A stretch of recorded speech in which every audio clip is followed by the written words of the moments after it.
Le fils qui a ordonné que son père dans le coma soit débranché le faisait sans hésitation. Mais tout a complètement changé lorsque le parrain de la mafia a entendu une seule phrase de l'infirmière. Au 58e étage d'un penthouse, au cœur de la nuit de Manhattan, l'obscurité était dense et lourde. Elle n'était rompue que par le scintillement des lumières de la ville en contrebas, comme un million d'étoiles lointaines. Pourtant, à l'intérieur de cette pièce, il n'y avait qu'un silence de mort, et l'odeur persistante de la poudre à canon flottait encore dans l'air. Winston Kovac gisait étendu sur le sol de marbre froid, son dos calé contre le pied du canapé. Une main agrippait fermement sa poitrine, là où la blessure s'étendait à travers sa veste de costume noir. Chaque respiration était difficile et irrégulière, et ses yeux, autrefois vifs comme l'acier, perdaient lentement leur lumière familière. Debout devant lui se tenait Bradley, son demi-frère, le pistolet encore fumant à la main. Le beau visage de Bradley était maintenant tordu par une frénésie qu'il ne pouvait plus contrôler. Ses yeux verts brillaient de la haine qui couvait depuis 29 ans. Il s'approcha, le canon pointé directement sur la tête de son frère. Sa voix était pleine de venin lorsqu'il dit que Winston avait toujours tout eu. L'amour de leur père, le respect de tous, l'Empire tout entier. Et que maintenant, il allait tout perdre. Et Bradley serait la dernière personne qu'il verrait jamais. Winston essaya de parler, sa voix faible mais étrangement calme. Il lui dit qu'il pouvait encore arrêter ça. Bradley laissa échapper un rire rauque. Le son résonna dans la pièce vide comme quelque chose sortant de l'enfer. Il répliqua qu'il fallait arrêter ça. Il avait attendu ce moment toute sa vie. Au même moment, à l'hôpital Mount Sinai, Iris Bellamy venait de terminer une interminable garde de nuit lorsque son téléphone se mit à vibrer. Un numéro inconnu. Elle hésita une seconde, puis répondit. La voix urgente de Frank Duca retentit à l'autre bout du fil. Il lui dit que Mademoiselle Bellamy, le patron, s'était fait tirer dessus, qu'il était en route pour l'hôpital et qu'elle devait venir tout de suite. Le téléphone glissa des mains d'Iris et heurta le sol avec un bruit sec et creux. À cet instant, le monde autour d'elle sembla s'arrêter de tourner. L'homme pour qui elle risquerait tout pour sauver son père. L'homme qu'elle ne pouvait s'avouer qu'elle pensait à lui chaque jour. L'homme le plus puissant de New York était maintenant au seuil de la mort. Et la personne qui avait appuyé sur la gâchette n'était autre que son propre frère. Qu'est-ce qui avait conduit à cette tragédie? Pourquoi des membres d'une même famille étaient-ils devenus des ennemis qui ne pouvaient exister sous le même ciel? Pourquoi l'une des plus puissantes dynasties s'était-elle effondrée de l'intérieur? Pour comprendre cette nuit fatidique, nous devons remonter le temps de 3 mois, au moment où tout a commencé à s'effondrer, quand la première pilule a été avalée, quand le sourire du traître était encore aussi radieux que le soleil. Si vous voulez savoir ce qui s'est passé, restez avec nous jusqu'à la toute fin de l'histoire. Et n'oubliez pas d'aimer, de partager cette vidéo avec vos amis qui aiment les histoires profondément émouvantes. Et abonnez-vous à la chaîne pour ne pas manquer les histoires à venir. 3 mois avant cette nuit fatidique, la tour Kovac dominait encore Midtown Manhattan, tel un empereur défiant le ciel lui-même. Le bâtiment de 60 étages, fait de verre et d'acier, brillait sous le soleil. C'était un symbole de pouvoir absolu. Un pouvoir que la famille Kovac avait bâti en 4 décennies, mais avec de la sueur, des larmes et des choses bien plus sombres dont personne n'osait parler. Le penthouse du 58e étage était l'endroit où Victor Kovac s'asseyait souvent chaque après-midi. L'homme de 62 ans, dont le seul nom avait autrefois fait trembler toute la pègre de la côte Est, était maintenant assis près de la fenêtre. Un verre de whisky à la main, il regardait la ville qu'il considérait comme son propre domaine. Ses cheveux étaient devenus blancs comme la neige. Son visage dur portait les marques du temps et des décisions impitoyables. Pourtant, ses yeux étaient toujours aussi perçants que des lames, toujours capables de faire baisser la tête à n'importe qui d'un seul regard. Il s'était retiré de cette vie 5 ans plus tôt, se cachant derrière le rideau pour que son fils aîné puisse tout reprendre. Mais son ombre restait assez grande pour abriter et protéger ce vaste empire. Winston se tenait à côté de son père, lui faisant un rapport sur la dernière transaction immobilière à Hudson Yards. Il avait 33 ans, les épaules larges comme s'il pouvait porter le monde entier. Son visage aux traits durs était marqué par une légère cicatrice. Elle partait du coin de son œil gauche jusqu'à sa joue. C'était un souvenir de la purge interne quand il avait 26 ans. Un traître avait alors essayé de le poignarder dans le dos. Les yeux de Winston étaient aussi froids que l'acier trempé dans le feu. Sa voix était profonde et égale. Chaque mot portait le poids du pouvoir absolu, sans jamais avoir besoin de s'élever. Les portes de l'ascenseur privé s'ouvrirent soudainement. Bradley entra avec un sourire aussi éclatant que le soleil du matin. Il tenait à la main une boîte en bois laquée rouge, finement sculptée.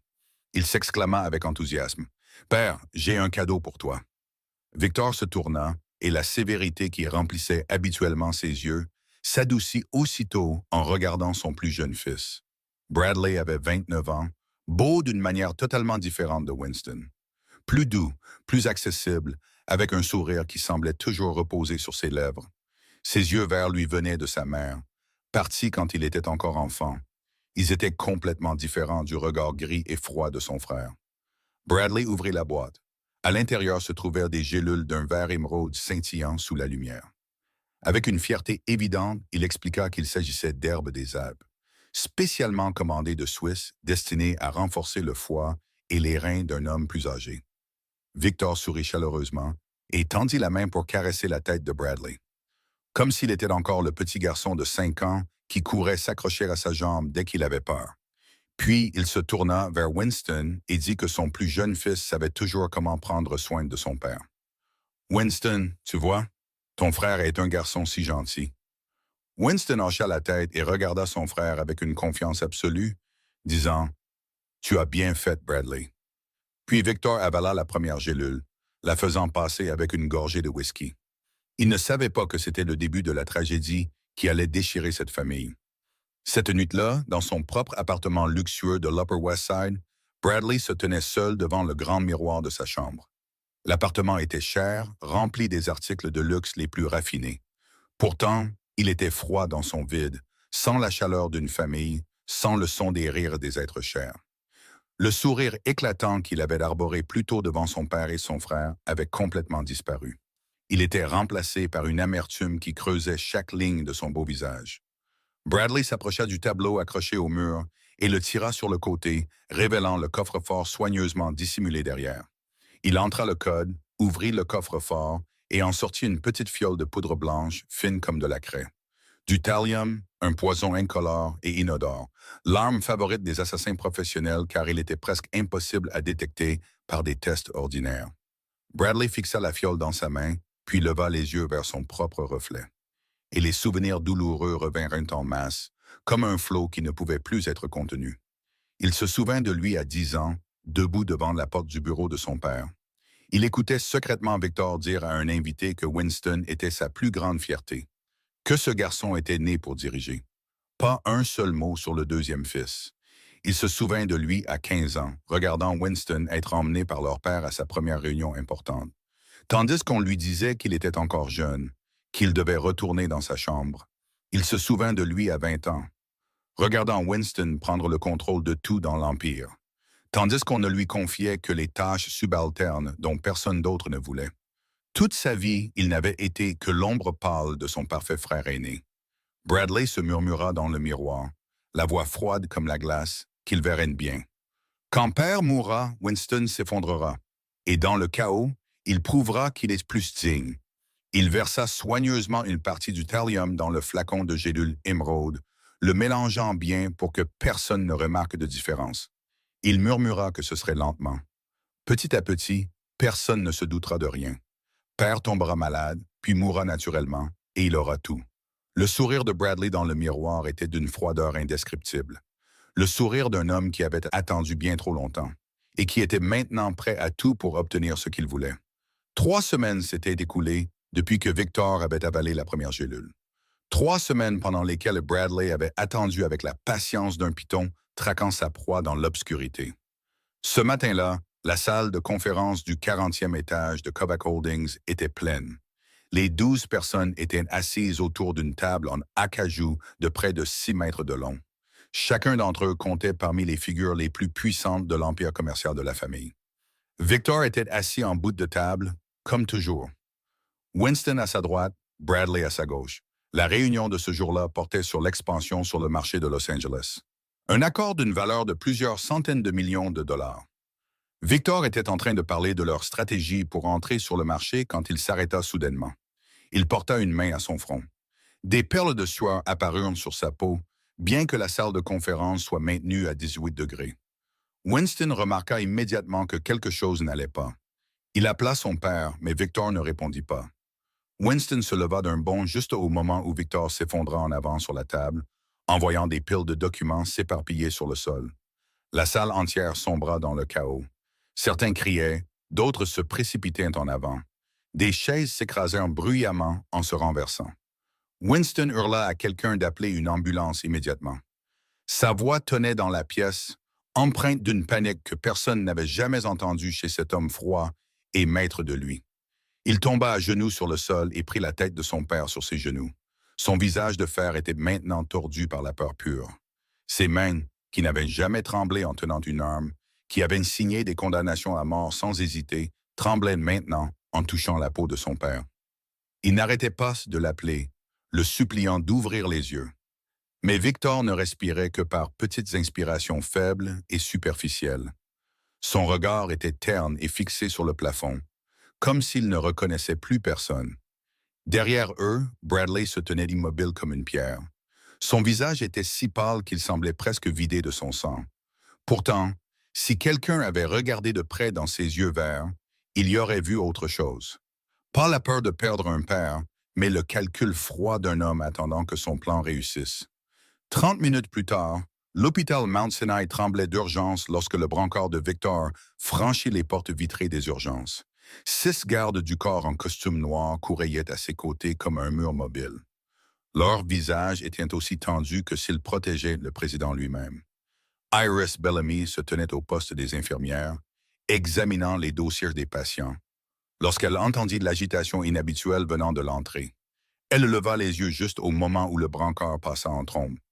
Et à cet instant, ses yeux bruns croisèrent les yeux gris de l'homme qui courait à côté. Ses yeux étaient froids comme la glace, perçants comme des lames. Pourtant, ils étaient remplis d'un désespoir si suffocant que son cœur sembla se serrer dans sa poitrine. Son souffle se coupa un bref instant. Elle ne savait pas qui était cet homme. Elle ne savait pas que le vieil homme sur le brancard était le parrain de la mafia, dont le nom avait autrefois fait trembler toute la côte Est. Elle savait seulement que ses yeux, les yeux d'un homme terrifié à l'idée de perdre la chose la plus importante de sa vie, étaient quelque chose qu'elle n'oublierait jamais. Elle demanda à sa collègue à côté d'elle ce qui se passait. La femme répondit qu'il s'agissait d'un cas de personnalité très importante et que la rumeur disait que tout le 12e étage allait leur être réservé. Iris fronça les sourcils. Elle avait toujours détesté les cas de personnalité importante. L'argent et le pouvoir amenaient toujours des problèmes. Ils venaient toujours avec des exigences absurdes et une attitude de supériorité. Mais elle ne savait pas que ce cas allait complètement changer sa vie d'une manière qu'elle n'aurait jamais pu imaginer. Victor fut transporté d'urgence dans la salle d'opération. Les médecins et les infirmières se lancèrent dans une course contre la montre. Les machines hurlaient et les voix s'interpellaient sans cesse. Dehors, dans le couloir, Winston se tenait le dos pressé contre le mur blanc et froid. Ses poings étaient si serrés que ses ongles s'enfonçaient dans ses paumes. Du sang suintait sans même qu'il s'en aperçoive. À côté de lui, Bradley se tenait immobile comme une statue. Il levait une main de temps en temps pour s'essuyer les yeux. Des larmes qu'il avait répétées devant un miroir des centaines de fois, jusqu'à ce qu'elles ressemblent exactement aux larmes d'un fils effrayé de perdre son père. Bradley demanda à son frère d'une voix tremblante s'il pensait que leur père s'en sortirait. Winston ne répondit pas immédiatement. Il fixait seulement les portes de la salle d'urgence comme s'il pouvait voir à travers. Finalement, il parla. Sa voix semblait essayer de se convaincre lui-même plus que quiconque. Il dit que père irait bien, qu'il était Victor Kovac, qu'il ne pouvait pas tomber comme ça, qu'il avait survécu à des choses bien pires. Bradley posa une main sur l'épaule de son frère, son visage plein d'inquiétude et d'attention. Il dit qu'il était là avec lui, qu'il n'était pas seul. Winston hocha la tête et posa sa propre main sur celle de son frère dans un rare geste de gratitude. Il n'avait aucune idée que la main qui agrippait son épaule pour le réconforter, la main du jeune frère qui l'avait protégé toute sa vie, était la main même qui avait mélangé du poison dans chaque gélule. La main même qui empoisonnait leur père depuis 3 semaines, 2 jours après l'admission de Victor à l'hôpital Mount Sinai. La vie continuait son cours impitoyable pour des gens comme Iris Bellamy. À 4 heures du matin, elle venait de terminer une garde de 14 heures. Ses jambes lui faisaient mal d'épuisement et ses yeux la brûlaient par manque de sommeil. Mais elle ne rentra pas chez elle tout de suite. Au lieu de cela, elle prit le métro pour traverser la ville jusqu'à un autre hôpital à Brooklyn où Molly était hospitalisée. Le minuscule studio de 22 mètres carrés à Astoria, dans le Queens, l'endroit qu'Iris appelait sa maison depuis 3 ans, devrait attendre encore quelques heures. Molly Bellamy, 22 ans, la seule sœur qu'il restait d'Iris dans ce monde, était allongée dans son lit d'hôpital. Sa peau était pâle comme du papier et des perfusions couraient le long de son bras mince. Pourtant, ses yeux s'illuminèrent comme une petite flamme dans l'obscurité dès qu'elle vit sa sœur entrer dans la chambre. Molly demanda avec surprise pourquoi elle était venue à une heure pareille. Iris s'assit à côté du lit, prit la main glacée de sa sœur dans la sienne et répondit qu'elle venait de finir sa garde et qu'elle voulait passer la voir un petit moment avant de rentrer chez elle. Molly fronça les sourcils avec inquiétude et dit qu'Iris travaillait trop. Elle lui demanda si elle dormait parfois. Iris sourit, mais le sourire n'atteignit jamais ses yeux. Elle lui dit de s'inquiéter de sa propre santé et de la laisser s'occuper de tout le reste. Molly la regarda avec une tristesse assez vive pour faire mal, et ça aussi, oh, ça m'a et s'excusa doucement. Elle dit qu'à cause d'elle, Iris devait travailler si dur. Iris serra plus fort la main de sa sœur, sa voix ferme mais pleine d'amour. Elle lui dit de ne pas dire de telles choses, qu'elle était tout ce qu'il lui restait dans ce monde et qu'elle ferait tout ce qu'il fallait pour qu'elle aille le mieux. 180 000 $ de facture médicale. Ce chiffre pesait sur la poitrine d'Iris chaque nuit, comme une dalle de pierre, quand elle était seule dans son appartement exigu. Elle travaillait 70 heures par semaine. Elle vivait dans un espace si petit qu'il en était suffocant. Elle n'avait pas acheté un seul nouveau vêtement en 2 ans, et elle survivait avec les repas les moins chers qu'elle pouvait trouver. Tout ça juste pour grignoter cette montagne de dettes. Mais elle ne se plaignait jamais. Jamais elle ne laissait Molly voir la fatigue ou le désespoir dans ses yeux. Assise au chevet de sa sœur dans le calme de la fin de nuit, Iris se retrouva une fois de plus ramenée au souvenir de cette terrible nuit, 15 ans plus tôt. Elle n'avait que 12 ans à l'époque. Cette nuit-là, elle était restée chez une amie parce que la fête d'anniversaire s'était terminée trop tard. À 3 heures du matin, la police frappa à la porte et tout son monde s'effondra en l'espace de quelques phrases. Ils lui dirent que sa maison avait pris feu et que ses parents n'avaient pas survécu. Iris et Molly, qui n'avaient que 7 ans à l'époque et dormaient dans des chambres séparées chez une amie, devinrent orphelines en une seule nuit. Elles furent envoyées dans le système des familles d'accueil de la ville. Elles passèrent par 6 familles différentes en 6 ans, car personne ne voulait garder 2 enfants ensemble quand le fardeau financier était trop lourd. Mais Iris n'a jamais quitté sa sœur. Dans son cœur, elle avait fait une promesse à sa mère, même si elle n'était pas là quand elle est morte. Elle protégerait Molly à tout prix, de toute sa vie, si c'était ce qu'il fallait. À 5 heures du matin, Iris quitta l'hôpital de Molly, rentra chez elle et ne réussit à dormir que 3 petites heures avant que le réveil ne la tire de son lit. Il l'envoya à Mount Sinai pour commencer une autre garde. La toute première chose qu'elle entendit en arrivant fut la voix du chef de service annonçant que Bellamy, vous avez été assigné au cas de la personnalité importante du 12e étage, le patient Victor Kovac. Iris fronça les sourcils et dit simplement qu'elle n'aimait pas les cas de personnalité importante. Le chef de service répondit que personne ne les aimait, mais qu'elle était la meilleure infirmière du service et qu'ils avaient demandé la meilleure. Elle laissa échapper un soupir fatigué, accepta la mission, prit le dossier et entra dans l'ascenseur. Le 12e étage ressemblait à un monde entièrement différent du reste de l'hôpital. Des gardes du corps en costume noir étaient postés partout. L'air était si tendu qu'il en était presque suffocant. Chaque pas était surveillé par des yeux lasses. Et juste devant la porte de la chambre d'hôpital se tenait l'homme qu'elle avait vu la veille. Ses yeux froids comme la glace, son visage anguleux ne laissant rien paraître. Il la toisa de la tête aux pieds avec un regard vif et scrutateur, puis demanda si elle était la nouvelle infirmière. Iris répondit d'une voix calme et professionnelle, se présentant comme Iris Bellamy. Elle dit qu'elle serait responsable des soins de M. Kovac. Winston la corrigea aussitôt, disant « C'est mon père ». Puis il demanda s'il allait se réveiller. Sa voix essayait de paraître froide, mais ne pouvait cacher la peur enfouie en dessous. Iris le regarda droit dans les yeux sans ciller, sans peur, comme tant d'autres qui s'effondraient sous ce regard terrifiant. Elle répondit qu'elle ferait tout ce qu'elle pourrait. Pas de promesses vides, pas de paroles de réconfort creuses. Seulement la vérité nue et la détermination d'une infirmière dévouée à son travail. Winston l'étudia quelques secondes de plus, comme s'il essayait de lire la personne qui se tenait devant lui. Puis il fit un bref signe de tête et se détourna sans un mot de plus. Iris entra dans la chambre, regarda le vieil homme allongé immobile dans son lit, avec des machines et des tubes connectés à chaque partie de son corps, et commença son travail. Elle n'avait aucune idée que sa vie venait de prendre une direction entièrement nouvelle, que cette chambre d'hôpital était sur le point de devenir le lieu où son destin s'entremêlerait avec celui de la famille la plus puissante de New York. Une semaine entière s'était écoulée depuis le jour où Iris avait été assignée au 12e étage pour s'occuper de Victor Kovac. Il restait plongé dans un coma si profond que c'était comme si son âme avait déjà quitté son corps, ne laissant derrière elle qu'une enveloppe maintenue en vie par les machines et les médicaments. Iris travaillait sans relâche au chevet de ce patient extraordinaire. Elle surveillait chaque lecture sur le moniteur, notait même le plus petit changement dans son carnet personnel. Elle vérifiait chaque goutte de liquide s'écoulant dans le corps du vieil homme. Elle était le genre d'infirmière qui ne négligeait jamais rien. Sa précision presque obsessionnelle avait sauvé de nombreux patients par le passé, car elle remarquait des signes avant-coureurs que d'autres ignoraient.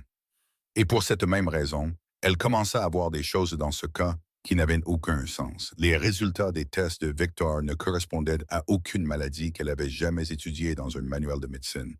Il n'y avait aucun signe d'accident vasculaire cérébral, aucune preuve de crise cardiaque. Pas de tumeur au cerveau ni de blessure à l'intérieur du crâne. Pas d'infection, pas de virus attaquant son système immunitaire. Mais ce qui troublait le plus Iris, c'est que les fonctions vitales de Victor continuaient de décliner régulièrement chaque jour, comme si quelque chose d'invisible se nourrissait tranquillement de sa vie de l'intérieur. Elle tenait l'épaisse pile de dossiers médicaux dans ses mains, fronçant les sourcils en lisant chaque page, chaque ligne, encore et encore. À voix basse, elle se murmura que rien de tout cela n'avait de sens, qu'il n'y avait aucune logique médicale qui puisse expliquer cet état. Bradley venait rendre visite à son père tous les jours à exactement 3 heures de l'après-midi. Pas une minute en avance, pas une minute en retard. Sa ponctualité était si exacte qu'Iris avait l'impression de pouvoir régler une horloge sur l'horaire des visites de ce fils dévoué. Il portait toujours une bouteille d'eau dans la poche de son manteau. Et quand Iris lui posa la question, Bradley expliqua avec le plus doux des sourires que c'était l'eau minérale que son père aimait boire, et qu'il espérait qu'à son réveil, il pourrait avoir quelque chose de familier tout de suite. Iris hocha la tête à ce moment-là et n'y pensa plus, car cela semblait être un geste affectueux d'un fils envers son père. Mais après plusieurs jours d'observation, elle commença à remarquer un schéma étrange. Chaque fois que Bradley venait en visite, il demandait à être laissé seul avec son père pendant environ 15 à 20 minutes. Il disait « S'il vous plaît, donnez-moi un peu de temps privé avec lui. » D'accord.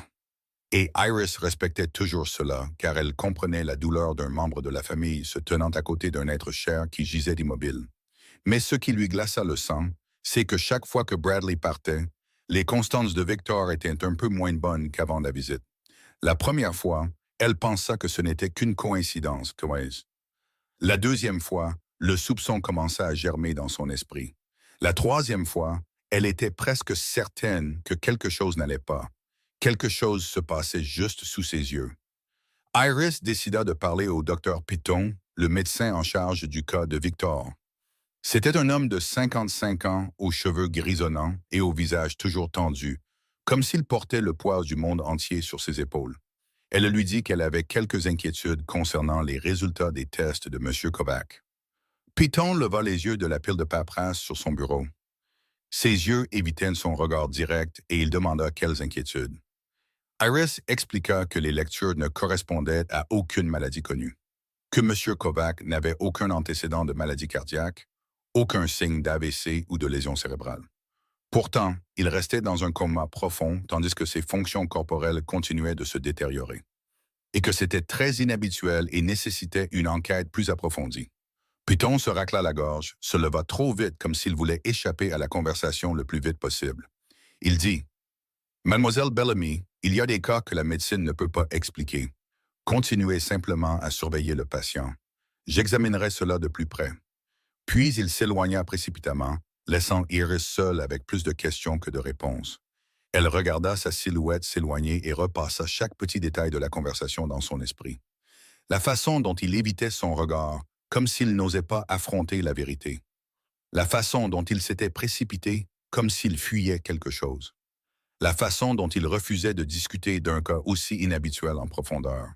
Il cachait quelque chose. Iris en était sûre.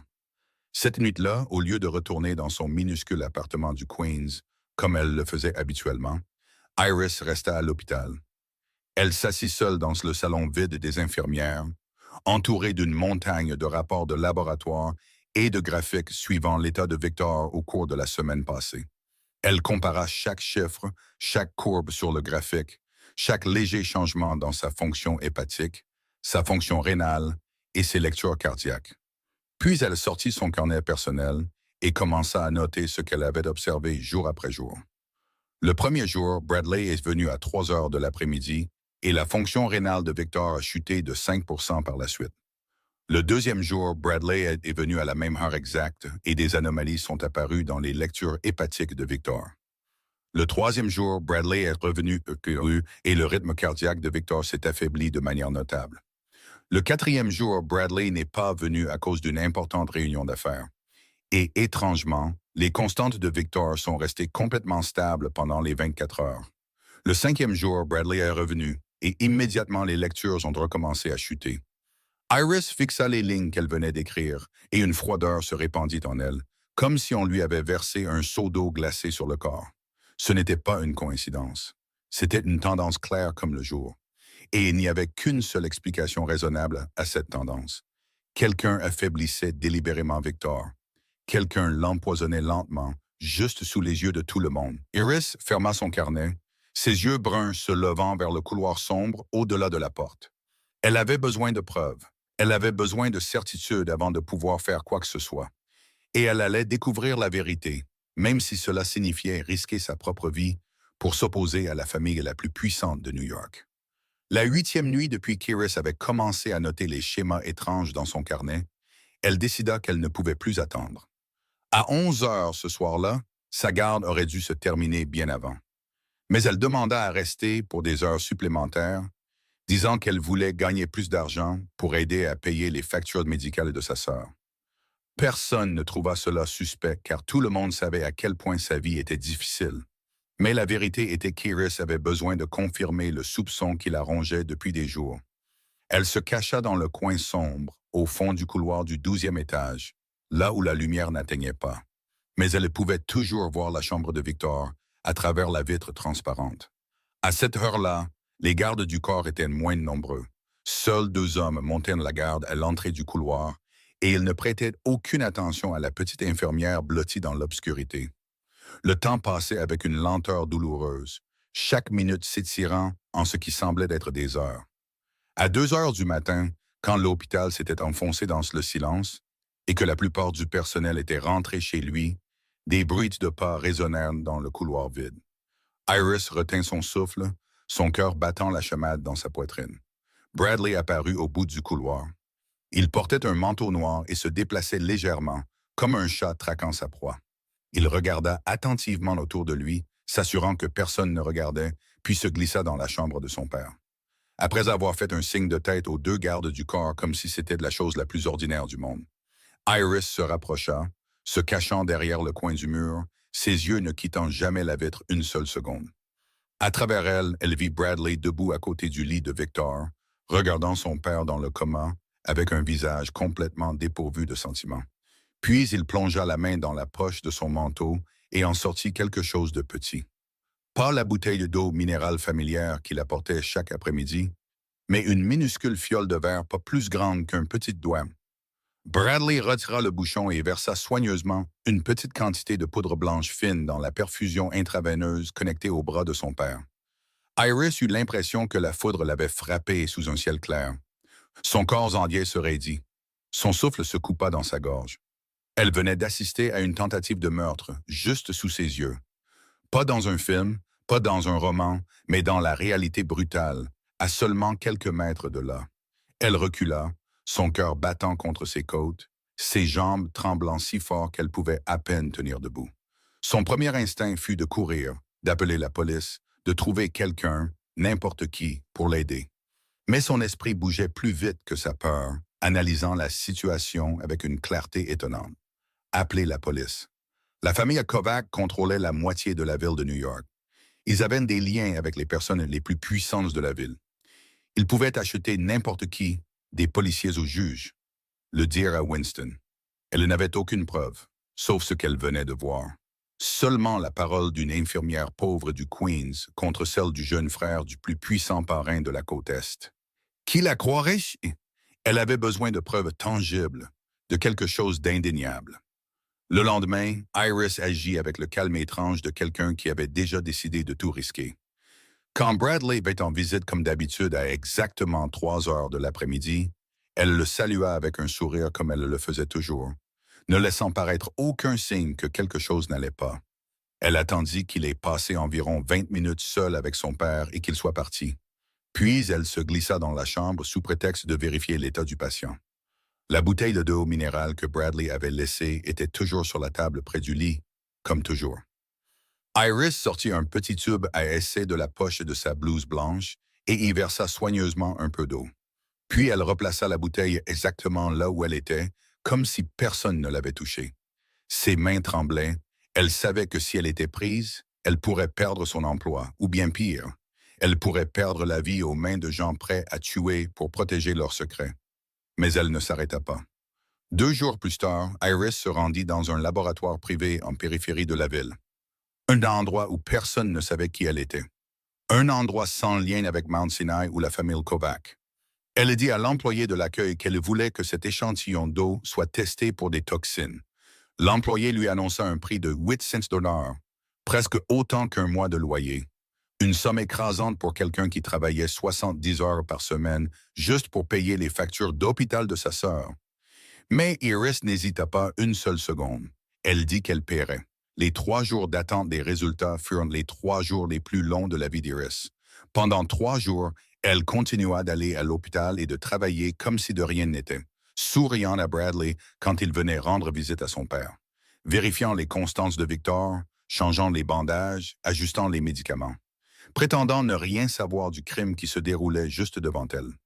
Pendant 3 nuits, elle resta allongée sur son lit dans son appartement exigu du Queens, fixant le plafond, incapable de dormir. Elle se demandait ce qu'elle faisait.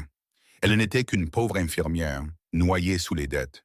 Quel pouvoir avait-elle pour s'opposer à la famille la plus puissante de New York? Mais ensuite, elle pensait à Victor, le vieil homme allongé immobile dans son lit d'hôpital, totalement sans défense, empoisonné jour après jour par le fils même qu'il aimait. Elle pensait à ses propres parents, ceux qui étaient morts dans l'incendie 15 ans plus tôt. Personne n'était arrivé à temps pour les sauver. Personne n'était là pour les protéger. Non, elle décida qu'elle ne laisserait pas un homme innocent mourir si elle avait le pouvoir de l'arrêter. Peu importe ce que cela lui coûterait. Le 3e jour, les résultats des tests arrivèrent. Iris ouvrit l'enveloppe dans le salon des infirmières quand personne d'autre n'était là. Ses mains tremblaient si fort qu'elle pouvait à peine déchirer le papier. Les mots en gras sur le rapport ont frappé ses yeux comme des coups de marteau. Sulfate de thallium, concentration 0,3 mg par litre, poison. Dans la bouteille d'eau que Bradley apportait chaque jour, elle avait eu raison. Iris tomba sur la chaise, ses jambes n'étant plus assez fortes pour la soutenir. Son corps entier tremblait de manière incontrôlable. Que devait-elle faire maintenant? Si elle allait à la police, ils refuseraient de la croire ou seraient soudoyés. Il n'y avait qu'une seule personne assez puissante pour gérer cela, et c'était Winston Kovac. Mais elle devrait lui dire que son propre frère, le frère qu'il avait protégé toute sa vie, essayait de tuer leur père. La croirait-il ou penserait-il qu'elle était folle? Et la ferait-il taire comme la pègre le fait toujours avec les gens qui deviennent un problème? Iris baissa les yeux sur le rapport de laboratoire dans sa main. C'était sa seule preuve, la seule arme qu'elle avait pour affronter la famille Kovac.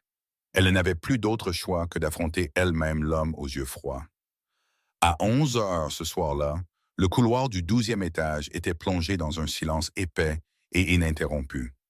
Seul le rythme régulier des machines médicales s'échappait des chambres des patients, tandis que des lumières tamisées se déversaient faiblement sur le carrelage blanc et froid. Winston se tenait seul devant la paroi vitrée de la chambre de son père. Il regardait à l'intérieur, où Victor gisait immobile sous un enchevêtrement de tubes et de fils. Pendant plus d'une heure, ses yeux n'ont jamais quitté la silhouette frêle de son père vieillissant. Son visage ne révélait rien, froid et immobile comme une pierre sculptée. Mais quiconque aurait regardé de près dans ses yeux aurait vu une tempête entière y faire rage. La douleur et l'impuissance d'un fils regardant son père s'éteindre tout en étant incapable de l'arrêter. Iris s'approcha du fond du couloir. Ses pas étaient doux sur le carrelage. Le rapport de laboratoire était scellé dans la poche de sa blouse. Elle l'avait serré toute la journée, comme si c'était la seule arme qu'elle possédait. Winston ne se retourna pas, mais elle sut qu'il avait senti sa présence dès qu'elle était sortie de l'ascenseur. Il parla sans quitter son père des yeux, sa voix froide et vide d'émotion, disant « Mademoiselle Bellamy, votre garde est terminée depuis longtemps. » Iris s'arrêta à quelques pas derrière lui. Elle prit une lente inspiration pour se calmer, puis répondit qu'elle le savait, mais qu'elle devait lui parler et que c'était important. Winston se tourna alors, un sourcil levé avec un mélange de curiosité et de prudence. Il demanda si c'était à propos de son père. Iris le regarda droit dans les yeux sans ciller, sans détourner le regard, et dit d'une voix ferme que oui, que c'était à propos de la personne qui essayait de tuer son père. Le silence se répandit dans le couloir comme une lourde couverture. Les yeux de Winston s'assombrirent comme un ciel avant l'orage. Il la fixa avec le regard perçant et calculateur d'un homme habitué depuis longtemps à séparer la vérité du mensonge dans un monde bâti sur la tromperie. Il lui a dit qu'elle avait 60 secondes. Sa voix était glaciale et portait un avertissement silencieux.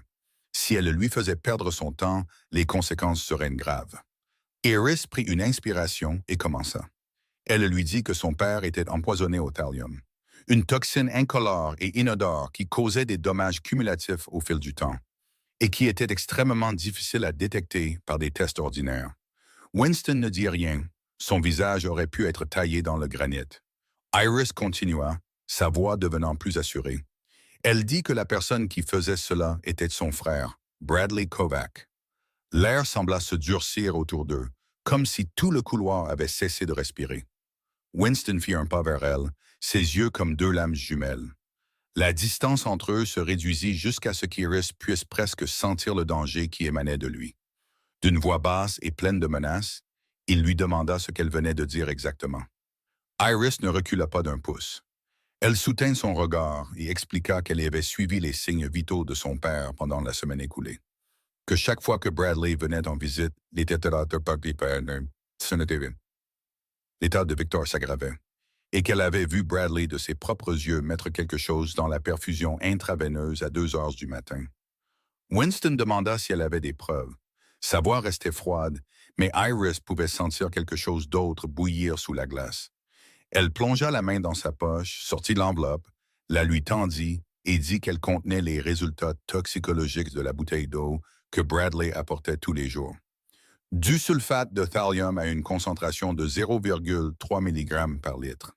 Assez pour tuer un homme en quelques semaines si administré en continu. Winston arracha l'enveloppe de sa main et l'ouvrit. Ses yeux balayèrent chaque ligne et chaque seconde qui passait semblait aussi lourde qu'une heure tandis qu'Iris attendait sa réaction. Son visage ne changea pas. Il est resté aussi froid et illisible que la pierre. Mais Iris a vu sa main se crisper sur le papier jusqu'à le froisser. Ses jointures blanchissaient sous la force. Il leva la tête et la regarda, puis dit d'une voix d'acier gelé qu'elle comprenait ce qui lui arriverait si elle avait tort. Iris ne trembla pas. Elle ne montra aucune peur. Elle répondit qu'elle comprenait, qu'elle savait qui il était, qu'elle savait ce que sa famille était capable de faire aux gens qui causaient des problèmes, mais qu'elle savait aussi qu'un homme innocent gisait dans ce lit, empoisonné par son propre fils, et qu'elle ne resterait pas silencieuse à le regarder mourir. Winston lui demanda pourquoi elle s'en souciait. Son père n'était qu'un patient parmi les centaines qu'elle traitait. Qu'est-ce qui le rendait si spécial qu'elle était prête à risquer sa vie pour lui? Iris le regarda dans les yeux et pour la première fois, Elle laissa quelqu'un voir la douleur enfouie au plus profond de son cœur. Elle dit que c'était parce qu'elle avait perdu ses parents quand elle était jeune, parce que personne n'avait été là pour les sauver quand ils avaient besoin d'aide, et parce qu'elle s'était juré de ne jamais laisser cela arriver à quelqu'un d'autre si elle avait le pouvoir de l'arrêter. Le silence s'installa de nouveau entre eux. Mais ce silence était différent. Il n'était plus tranchant et menaçant. C'était le silence de la compréhension. Winston la regarda vraiment pour la première fois depuis leur rencontre. Non pas comme une infirmière insignifiante accomplissant ses tâches, mais comme un être humain avec sa propre histoire, ses propres blessures, son propre courage, quelque chose qu'il avait rarement vu chez quiconque dans son monde. Il dit qu'elle était différente des gens qu'il avait connus. Iris répondit qu'elle prendrait ça comme un compliment, et un léger sourire effleura le coin de sa bouche, même si rien dans ce moment n'aurait dû en inspirer un. Winston plia le rapport et le glissa dans la poche intérieure de sa veste de costume. Puis il dit qu'à partir de ce moment, elle ne devait pas quitter cet étage, qu'elle était sous sa protection. Iris cligna des yeux de surprise et demanda s'il la croyait. Winston se détourna et regarda de nouveau vers la chambre de son père.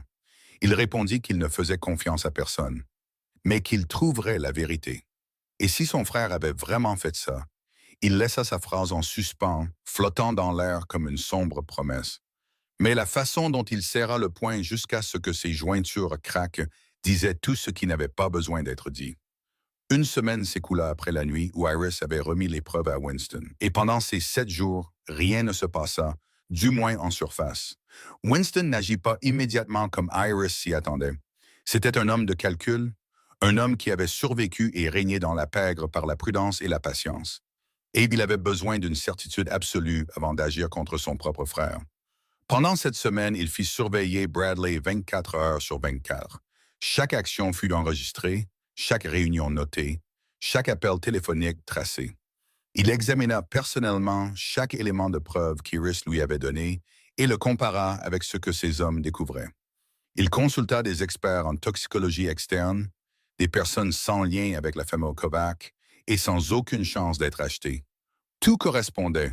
Chaque pièce s'emboîtait comme un portrait parfait de la trahison. Son frère, le garçon qu'il avait protégé toute sa vie, l'enfant qu'il avait autrefois porté sur son dos dans des rues dangereuses, essayaient de tuer leur père avec un poison qui agissait lentement et cruellement. Le jour du jugement arriva un après-midi gris. Bradley entra à l'hôpital avec un formulaire d'autorisation à la main. L'avocat de la famille le suivait comme un garde du corps juridique. Il se dirigea directement vers la chambre de Victor, le visage arrangé en une expression de chagrin et d'inquiétude. Il appela Winston, disant qu'il devait avoir une conversation sérieuse. À l'intérieur de la chambre, Winston se tenait déjà à côté du lit de son père, son visage aussi inexpressif que la pierre. À côté de lui se tenait Iris dans son uniforme d'infirmière familier. Le docteur Piton avec une expression de tension inhabituelle sur le visage. Et 2 gardes du corps de confiance, immobiles dans les coins comme des statues. Bradley entra, complètement inconscient de l'atmosphère lourde qui remplissait la pièce, ou peut-être choisissant de l'ignorer. Il commença sa performance avec le regard parfaitement répété d'un fils inquiet. Il dit « Frère, j'ai tellement réfléchi à ça. Père souffre terriblement. Les médecins disent qu'il ne se réveillera peut-être jamais. » Puis il tendit le papier et dit que c'était le choix humain, de laisser leur père partir en paix, au lieu de le forcer à endurer une souffrance inutile plus longtemps. Winston regarda le papier dans la main de son frère. C'était une demande pour débrancher le support vital, une pétition pour mettre fin à la vie de leur père avec une signature. Il dit d'une voix plate que tu veux que père meure. Bradley se hâta de le corriger. Sa voix tremblait d'une émotion soigneusement mise en scène. Il dit qu'il voulait que père ne souffre plus. Il demanda comment Winston pouvait penser qu'il voulait ça, lui rappelant qu'il était aussi le fils de leur père. Winston ne dit rien. Il prit un stylo de sa poche et le posa sur le papier comme s'il allait signer. Bradley sourit. Un éclair de triomphe si rapide que seul Iris, debout dans le coin, le remarqua. Le sourire d'un homme sur le point d'atteindre son but, après tant de semaines d'attente. Le stylo touchait presque la page, quand une voix retentit dans la pièce et brisa l'instant. « Arrêtez !» Iris s'avança, sa voix portant à travers la pièce avec une force qu'elle ne se connaissait même pas. Tout le monde se tourna pour la regarder. Bradley fronça les sourcils d'irritation et demanda pour qui elle se prenait. Il dit que c'était une affaire de famille et qu'une infirmière insignifiante n'avait pas le droit de s'en mêler. Iris ne lui répondit pas. Elle marcha droit sur Bradley et lui arracha ses lunettes de soleil de luxe du visage. « Vos yeux sont complètement secs, dit-elle, la voix froide comme l'acier. Un silence de mort tomba sur la pièce comme un lourd rideau. Iris continua.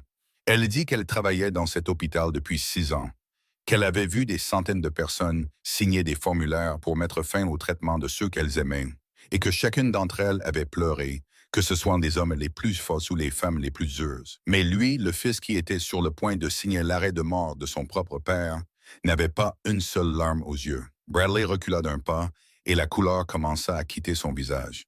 Il balbutia qu'elle était folle, que chacun montrait ses émotions différemment, que tout le monde ne pouvait pas pleurer.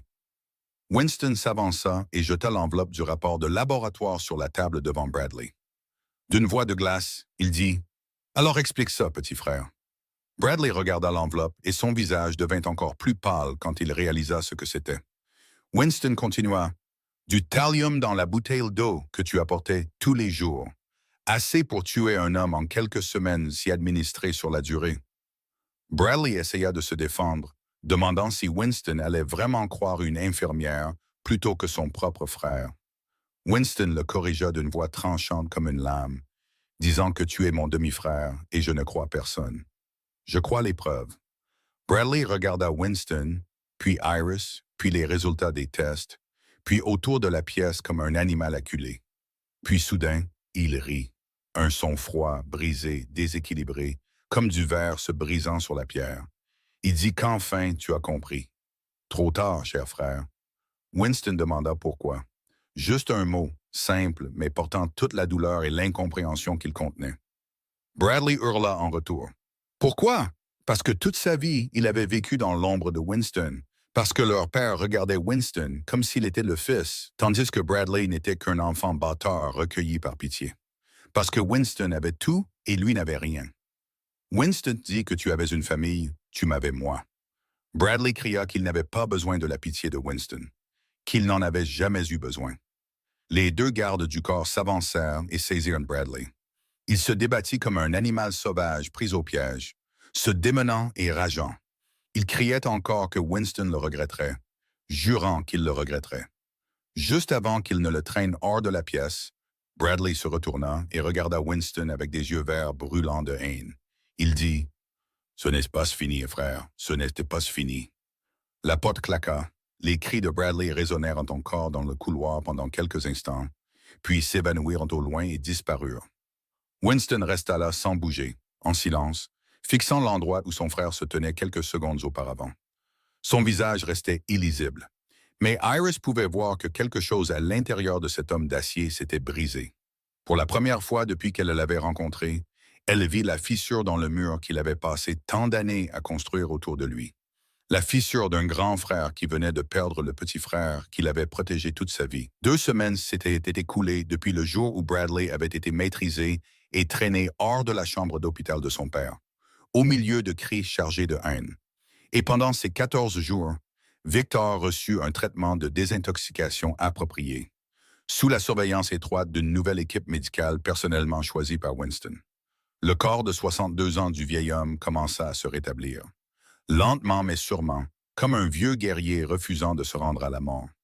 Ses fonctions hépatiques et rénales commencèrent à s'améliorer. Son rythme cardiaque devint plus régulier. Et pour la première fois depuis des semaines, les médecins purent en respirer avec un soulagement prudent. Iris surveillait chaque lecture chaque jour, enregistrant soigneusement même les plus petits changements. Elle n'avait pratiquement pas quitté le 12e étage depuis que la vérité avait éclaté. En partie à cause de son devoir professionnel, en partie parce qu'elle sentait qu'elle faisait partie de cette histoire, qu'elle le veuille ou non. Winston était pareil. Il dormait chaque nuit sur le canapé rigide à l'extérieur du couloir, refusant de retourner au penthouse. Même si Frank Ducal l'y avait exhorté de nombreuses fois, il voulait rester près de son père. Il voulait être le premier à savoir si quelque chose changeait. Tard une nuit, alors que le couloir était complètement vide et que seuls les bruits réguliers des machines médicales s'échappaient des chambres des patients, Iris sortit de la chambre de Victor avec une tasse de café chaud à la main. Elle se dirigea vers l'endroit où Winston était assis et la lui offrit, lui disant qu'il devrait se reposer. Winston prit la tasse, la regarda et répondit qu'elle devrait faire de même. Iris sourit faiblement et dit qu'elle avait l'habitude de rester éveillée la nuit. Winston la regarda à son tour, ses yeux fatigués mais toujours vifs, et dit qu'il l'était aussi. Ils se regardèrent en silence. Aucun d'eux ne sourit. Pourtant, quelque chose s'adoucit entre eux, une sorte de compréhension qui n'avait pas besoin de mots. Entre deux personnes qui avaient déjà trop enduré ensemble au cours des dernières semaines. Le 15e jour, à 6 heures du matin, alors que les premières lueurs de l'aube commençaient à filtrer par les fenêtres de l'hôpital, Iris vérifiait le moniteur comme d'habitude. Soudain, elle remarqua que les lectures changeaient de manière inhabituelle. Le rythme cardiaque augmentait. L'activité cérébrale se renforçait. Les signes qu'elle attendait depuis toutes ces longues semaines étaient enfin là. Elle se tourna vers le lit et son cœur sembla s'arrêter un instant. Elle vit Victor Kovac ouvrir les yeux. Son regard âgé clignait alors qu'il luttait pour s'adapter à la lumière après tant de jours engloutis par l'obscurité. Elle appela son nom et lui demanda s'il pouvait l'entendre, sa voix tremblant d'émotion. Victor cligna des yeux plusieurs fois, ses lèvres bougeant faiblement. D'une voix rauque et fragile, il demanda où il était. Iris appuya sur le bouton d'appel du médecin, puis courut dans le couloir et cria que M. Kovac, « Votre père est réveillé !» Winston bondit du canapé comme s'il était propulsé par un ressort. Ses yeux étaient grands ouverts. Puis, il se précipita dans la chambre avec une vitesse qu'Iris ne lui avait jamais vue auparavant. Il appela son père et sa voix se brisa. Et pour la première fois, Iris entendit une véritable émotion dans la voix de cet homme d'acier. Victor tourna la tête vers le son, et ses yeux troubles s'éclaircirent lentement en reconnaissant le visage familier de son fils aîné. Il prononça le nom de Winston, sa voix faible mais pleine d'amour. Winston tomba à genoux à côté du lit et serra la main frêle de son père dans ses deux mains fortes. Il dit que son père était réveillé, sa voix chargée d'émotion. C'était la première fois qu'Iris le voyait perdre ce contrôle parfait qu'il affichait toujours. Ses yeux étaient encerclés de rouge, comme s'il était au bord des larmes. Victor toussa légèrement plusieurs fois, puis demanda d'une voix faible depuis combien de temps il était allongé là. Winston répondit que cela faisait 3 semaines, qu'il avait été dans le coma pendant 3 semaines. Victor ferma les yeux un instant comme pour essayer d'absorber la vérité. Puis il les rouvrit et posa la question que Winston redoutait le plus. Il demanda où était Bradley. Un lourd silence se répandit dans la pièce comme une couverture suffocante. Winston ne savait pas quoi dire. Il baissa les yeux sur la main de son père et ne put se résoudre à croiser son regard. Iris recula vers la porte, voulant leur laisser de l'espace pour affronter seul cette douloureuse vérité. Victor étudia le visage de son fils, sentit le silence s'éterniser et comprit lentement que quelque chose de terrible s'était produit. Il demanda ce qu'il avait fait. Winston serra plus fort la main de son père et dit qu'il devait se reposer, qu'il pourrait en parler plus tard. Mais Victor n'accepta pas cela. Sa voix retentit soudain avec la vieille autorité du parrain de la mafia qui avait autrefois fait trembler toute la côte Est, et il ordonna à Winston de lui dire maintenant.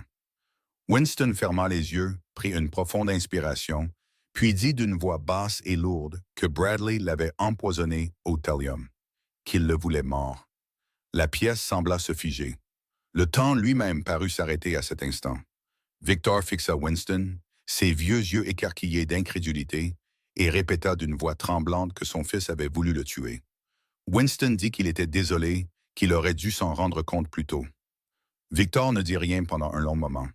Il détourna le visage et fixa le plafond blanc de l'hôpital. Et Iris vit une larme couler du coin de son œil ridé.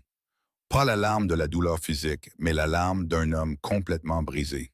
Il avait passé sa vie à construire une famille, à protéger ses enfants, et l'enfant même qu'il aimait lui avait planté un couteau dans le dos.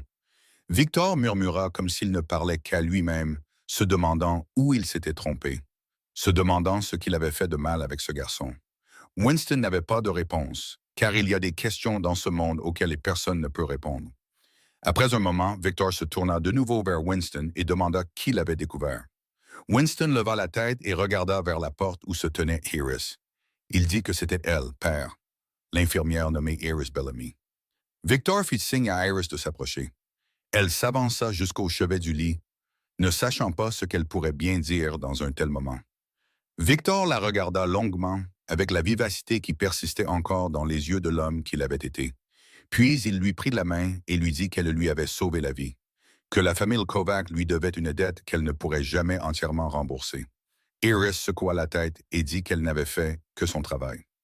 Victor la regarda droit dans les yeux et dit non, qu'elle avait fait ce que personne d'autre n'osait faire, qu'elle avait affronté la vérité quand tout le monde se détournait.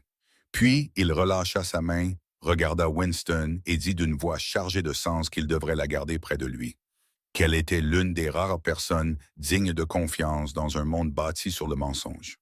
Au moment même où Victor se réveillait et apprenait la vérité déchirante sur son plus jeune fils, à des dizaines de kilomètres de là, sous terre à Brooklyn, Bradley Kovac était assis dans le sous-sol secret que la famille Kovac utilisait depuis 3 décennies pour s'occuper des traîtres de l'intérieur, des débiteurs récalcitrants et des gens qui en savaient trop. Ce n'était pas une prison ordinaire avec des lois et des procédures. C'était l'enfer privé de la famille, un endroit où les gens pouvaient disparaître sans que personne ne le sache jamais. La pièce en béton sans fenêtre était froide comme une tombe. Ses murs gris étaient tachés par les cicatrices humides du temps, tandis que la lumière fluorescente au-dessus clignotait sans cesse, projetant des ombres sauvages et fantomatiques sur les murs, comme pour se moquer du prisonnier. Bradley était assis sur une chaise en fer rouillé, les mains menottées fermement à son cadre. Il n'était plus le Bradley soigné d'autrefois, avec ses costumes chers et son sourire charmant qui séduisait tout le monde. Une barbe avait poussé sur son visage autrefois soigneusement rasé.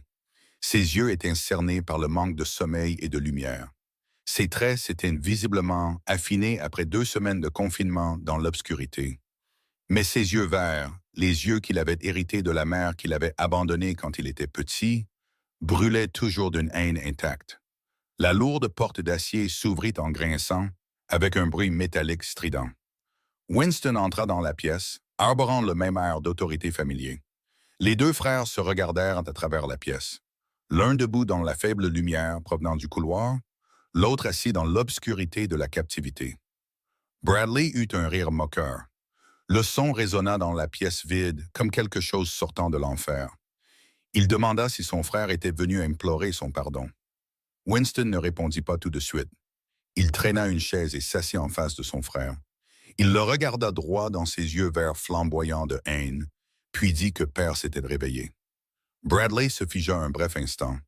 La nouvelle le surprit clairement car, selon ses calculs, Victor aurait dû être mort à présent. Mais il se reprit rapidement, haussa les épaules avec une froide indifférence et dit que c'était dommage. Winston demanda s'il ne ressentait aucun regret. Bradley leva la tête bien haut, son arrogance intacte, bien qu'il soit assis là, enchaîné. Il répondit que regretter. Non, la seule chose qu'il regrettait, c'était de ne pas avoir réussi. Winston regarda son frère, regarda l'enfant qu'il avait autrefois porté sur son dos dans des rues dangereuses. Le garçon à qui il avait appris à faire du vélo dans la cour. L'enfant qu'il avait protégé des coups des voyous de la rue quand ils étaient jeunes. Et il ne pouvait pas comprendre comment ce garçon était devenu l'homme assis en face de lui. Il demanda pourquoi, disant qu'il lui avait tout donné. Un poste dans l'entreprise, de l'argent, une maison, tout ce qu'il avait voulu. Bradley le coupa, sa voix venimeuse comme un serpent, disant que lui avoir tout donné. Non, Winston lui avait accordé des choses comme des faveurs. Et il y avait une différence, car tout ce qu'il avait jamais reçu, c'était parce que Winston avait pitié de lui, pas parce qu'il l'avait mérité. Winston dit qu'il était son frère. Bradley répondit mot par mot, chaque syllabe tranchante comme une lame. Il dit qu'il était l'enfant bâtard qu'ils avaient recueilli, que sa mère était partie quand il n'avait que 5 ans, que son père l'avait élevé par pitié et non par amour, tandis que Winston avait toujours été l'héritier chéri, le prince choyé depuis sa naissance. Et Bradley n'avait été qu'une décoration pour leur famille parfaite. Winston dit que ce n'était pas la vérité. Bradley hurla en retour que c'était sa vérité, que Winston ne comprendrait jamais ce que c'était que de se tenir dans l'ombre et de regarder quelqu'un d'autre briller, qu'il ne saurait jamais ce que c'était que d'être oublié, d'être traité comme s'il n'existait pas dans sa propre famille. Le silence remplit la pièce pendant un long moment, rompu seulement par le clignotement régulier de la lumière fluorescente. Winston se leva et dit que Bradley serait traduit en justice publiquement et jugé comme un citoyen ordinaire, selon la loi. Bradley éclata de rire, le son résonnant dans la cave. Il dit que Winston n'oserait jamais faire ça, qu'il ne permettrait jamais que les secrets de la famille soient exposés au public. Winston répondit d'une voix dépourvue de toute émotion. Il dit que Père avait déjà décidé que cet empire deviendrait un empire propre, et que cela commencerait par traiter Bradley selon la loi, au lieu des méthodes de la pègre. Winston se tourna et se dirigea vers la porte. Bradley cria derrière lui qu'il le regretterait, jurant qu'il regretterait cette décision. La porte d'acier claqua, le son craquant dans la pièce confinée comme le tonnerre. Bradley resta assis là dans le noir, respirant fort. Sa poitrine se soulevait et s'abaissait avec une rage qu'il pouvait à peine contenir. Mais ensuite il se calma, sa respiration s'égalisa lentement, et un sourire commença à se dessiner sur sa bouche. Le sourire d'un homme qui avait encore une dernière carte en main. Il se pencha, accrocha son doigt à la semelle de sa chaussure et en sortit un petit couteau avec une lame d'environ 5 centimètres de long, soigneusement caché à l'intérieur. Bradley avait soudoyé l'un des gardes avant même d'être capturé. Juste après avoir commencé son plan pour empoisonner son père, il avait déjà préparé un plan de secours au cas où tout s'effondrerait. Ce garde avait caché le couteau dans la chaussure de Bradley juste avant qu'on le descende au sous-sol. Le sourire de Bradley s'élargit encore alors qu'il commençait à gratter la lame contre le bord des menottes. Lentement, patiemment, méthodiquement, de la même manière qu'il avait patiemment empoisonné son père pendant des semaines. Dans l'obscurité, il murmura que ce n'était pas fini, frère. Il viendrait le chercher, et cette fois, un seul d'entre eux s'en sortirait vivant. La nuit précédant le transfert de Bradley à la prison fédérale, pour y attendre un procès public sous les ordres de Victor, le sous-sol secret sous Brooklyn était plongé dans un silence de mort. À 2 heures du matin, la plupart des gardes s'étaient endormis, et seuls quelques-uns restaient pour la garde de nuit. Le garde que Bradley avait soudoyé à l'avance apparut à la porte de la cellule, exactement comme promis. Il déverrouilla la porte d'acier et dit dans un murmure pressé de faire vite qu'il avait éteint les caméras pour seulement 5 minutes. Bradley sortit de la pièce sombre qu'il avait retenue pendant 2 semaines. Ses menottes étaient déjà coupées avec le petit couteau qu'il avait patiemment aiguisé pendant de nombreuses nuits. La lame était toujours serrée dans sa main. Il remercia le garde d'une voix froide comme la glace. Puis, sans la moindre hésitation, il lui planta le couteau dans la gorge. Le sang jaillit comme l'eau d'une canalisation brisée. Le garde s'effondra sur le sol en béton, sans même pouvoir pousser un cri. Pas de témoins, pas de traces. Personne ne savait que Bradley s'était échappé. Il prit l'arme sur le corps du garde, vérifia le chargeur, puis disparut dans la nuit noire de Manhattan, comme un fantôme assoiffé de sang traquant sa proie. 3 jours plus tard, dans le penthouse du 58e étage de la Tour Kovac, à 11 heures du soir, Winston savait que Bradley viendrait le chercher. Il avait lu le rapport sur l'évasion. Il avait vu le corps du garde avec la blessure au couteau dans la gorge. Il comprenait son frère mieux que quiconque, et il savait que Bradley n'arrêterait pas tant que l'un d'eux ne cesserait de respirer. Il n'a pas fui. Il a attendu. Ce soir-là, il donna une nuit de congé inhabituelle à toute l'équipe de sécurité. Le vaste penthouse devint vide d'une manière presque sinistre. Seul Frank Duca resta, et Winston ordonna à Frank de rester en bas dans le hall. Frank protesta vivement, disant qu'il ne pouvait pas laisser le patron seul alors qu'un meurtrier était en fuite. Winston regarda droit dans les yeux du garde le plus loyal qu'il ait jamais eu et dit que c'était un ordre. S'il ne descendait pas dans l'heure, Frank devait appeler la police. Pas les hommes de la famille, mais la vraie police, les agents fédéraux. Frank comprit que le patron voulait en finir à sa manière, avec une confrontation finale entre frères, sans que personne d'autre ne soit autorisé à interférer. À 11h47, le carillon de l'ascenseur privé brisa le silence du penthouse. Winston se tenait près de la paroi vitrée, regardant Manhattan qui flamboyait en contrebas avec les lumières de la ville. Il tournait le dos à l'ascenseur, comme s'il attendait un invité ordinaire. Un verre de whisky inachevé à la main. Les portes de l'ascenseur s'ouvrirent avec leur son familier, et Bradley entra dans le penthouse où il avait grandi. Une arme fermement tenue à la main, ses yeux verts brûlants de folie comme les yeux d'un animal sauvage acculé, n'ayant plus rien à perdre. Il demanda si son frère n'était pas surpris. Winston se tourna lentement pour lui faire face, sa voix anormalement calme. et dit qu'il savait que Bradley viendrait. La seule question était de savoir quand. Bradley regarda autour du penthouse vide et dit que Winston avait renvoyé tous les gardes, qu'il avait voulu cette rencontre. Winston répondit qu'il voulait donner une dernière chance à son frère. Bradley rit bruyamment, le son sauvage et brisé, résonnant dans l'immense penthouse comme quelque chose sortant de l'enfer. Il demanda « Une chance ?» Winston pensait-il vraiment qu'il était venu ici pour être pardonné? Il leva l'arme et la pointa droit sur la poitrine de Winston, lui ordonnant de se tourner et de le regarder, car il voulait voir son visage quand il mourrait. Winston posa le verre de whisky sur la table et se tourna complètement vers son frère. Il n'y avait aucune trace de peur dans ses yeux. Il dit que Bradley pouvait encore arrêter ça maintenant et qu'il l'aiderait. Bradley lui hurla de ne pas faire semblant d'être noble, puis appuya sur la gâchette. Winston se jeta sur le côté avec les instincts d'un homme qui avait survécu à d'innombrables purges. Mais la balle lui déchira quand même l'épaule gauche, le sang jaillit. Il tomba sur le sol de marbre.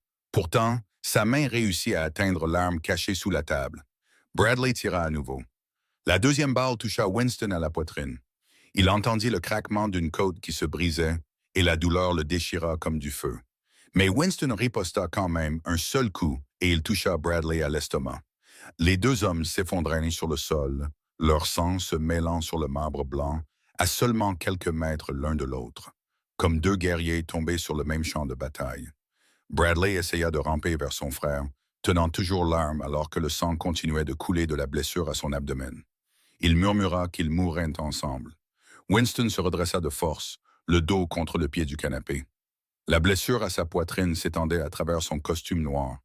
Sa respiration devenait plus lourde à chaque seconde, et il dit « Non, Bradley ». Avec les dernières forces qui lui restaient, Bradley leva de nouveau l'arme, le canon pointé droit sur la tête de son frère, et dit qu'il se retrouverait en enfer. Le coup de feu retentit dans la nuit, mais il ne venait pas de l'arme de Bradley. Frank Dukas se tenait à l'entrée de l'ascenseur, un Glock encore fumant à la main. Il n'avait pas obéi à l'ordre du patron. Il était monté parce que les instincts d'un garde du corps qui avait servi fidèlement pendant 20 ans lui disaient qu'il ne pouvait pas laisser le patron seul avec un fou. La balle de Frank déchira le poignet de Bradley. L'arme vola de sa main et Bradley s'effondra avec un cri de douleur. Frank se précipita aux côtés de Winston, appelant le patron encore et encore, sa voix remplie de panique. Winston murmura avec son souffle mourant, disant à Frank d'appeler une ambulance pour eux deux. Ses yeux se fermèrent lentement alors que le sang continuait de couler de ses blessures. La dernière chose qu'il vit avant de perdre connaissance fut le visage de son frère de l'autre côté de la pièce. Il n'était plus tordu par une haine sauvage comme auparavant, mais vidé de tout, et peut-être, seulement peut-être, marqué par la plus faible ombre de regret, arrivé trop tard.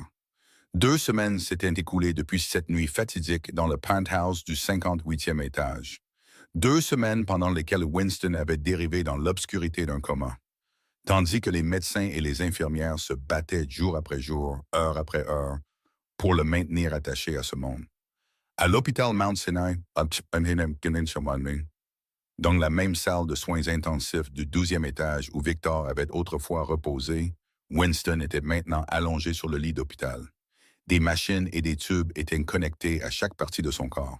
Le bip régulier du moniteur était le seul son confirmant qu'il était encore en vie. Puis un matin, Winston ouvrit les yeux. D'abord, il vit le plafond blanc au-dessus de lui. Puis il entendit le bip régulier du moniteur cardiaque. Puis il sentit l'odeur familière d'antiseptique remplir ses poumons. Et enfin, alors que sa vision s'aiguisait lentement, il vit une paire d'yeux brun miel. Il le regardait avec un calme si étrange qu'il ne semblait presque pas appartenir à une chambre d'hôpital. Iris dit qu'il était réveillé. Sa voix était si posée que c'était comme s'il venait de se lever d'une sieste ordinaire de l'après-midi, plutôt que de revenir du seuil de la mort après avoir reçu 2 balles dans le corps. Winston essaya de parler, mais sa gorge était si sèche et irritée qu'aucun son ne sortit. Iris lui porta un verre d'eau aux lèvres et lui dit de boire lentement, qu'il avait été inconscient pendant 2 semaines. Il avala quelques gorgées d'eau fraîche. La sensation de l'eau coulant dans sa gorge était comme un ruisseau au milieu du désert. Puis, il demanda d'une voix rauque comment allait Bradley. Iris répondit que Bradley était toujours en vie. et qu'il était détenu à l'hôpital de la prison fédérale en convalescence de ses blessures avant son procès. Winston ferma les yeux. Il ne savait pas s'il ressentait du soulagement parce que son frère était toujours en vie ou de la déception que tout soit allé si loin. Peut-être les deux, peut-être aucun des deux. Il était trop épuisé pour démêler ses propres émotions. Iris continua de parler tout en vérifiant les lectures de la machine.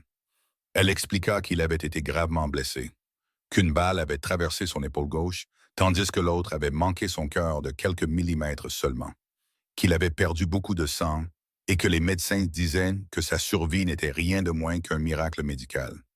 Winston demanda qui s'était occupé de lui pendant tout le temps où il avait été inconscient.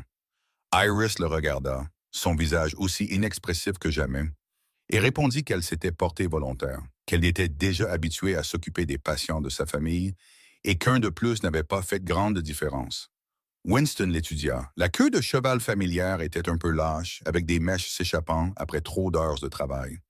Les cernes sous ses yeux bruns étaient profondes par manque de sommeil. La blouse bleu pâle était froissée après une longue garde.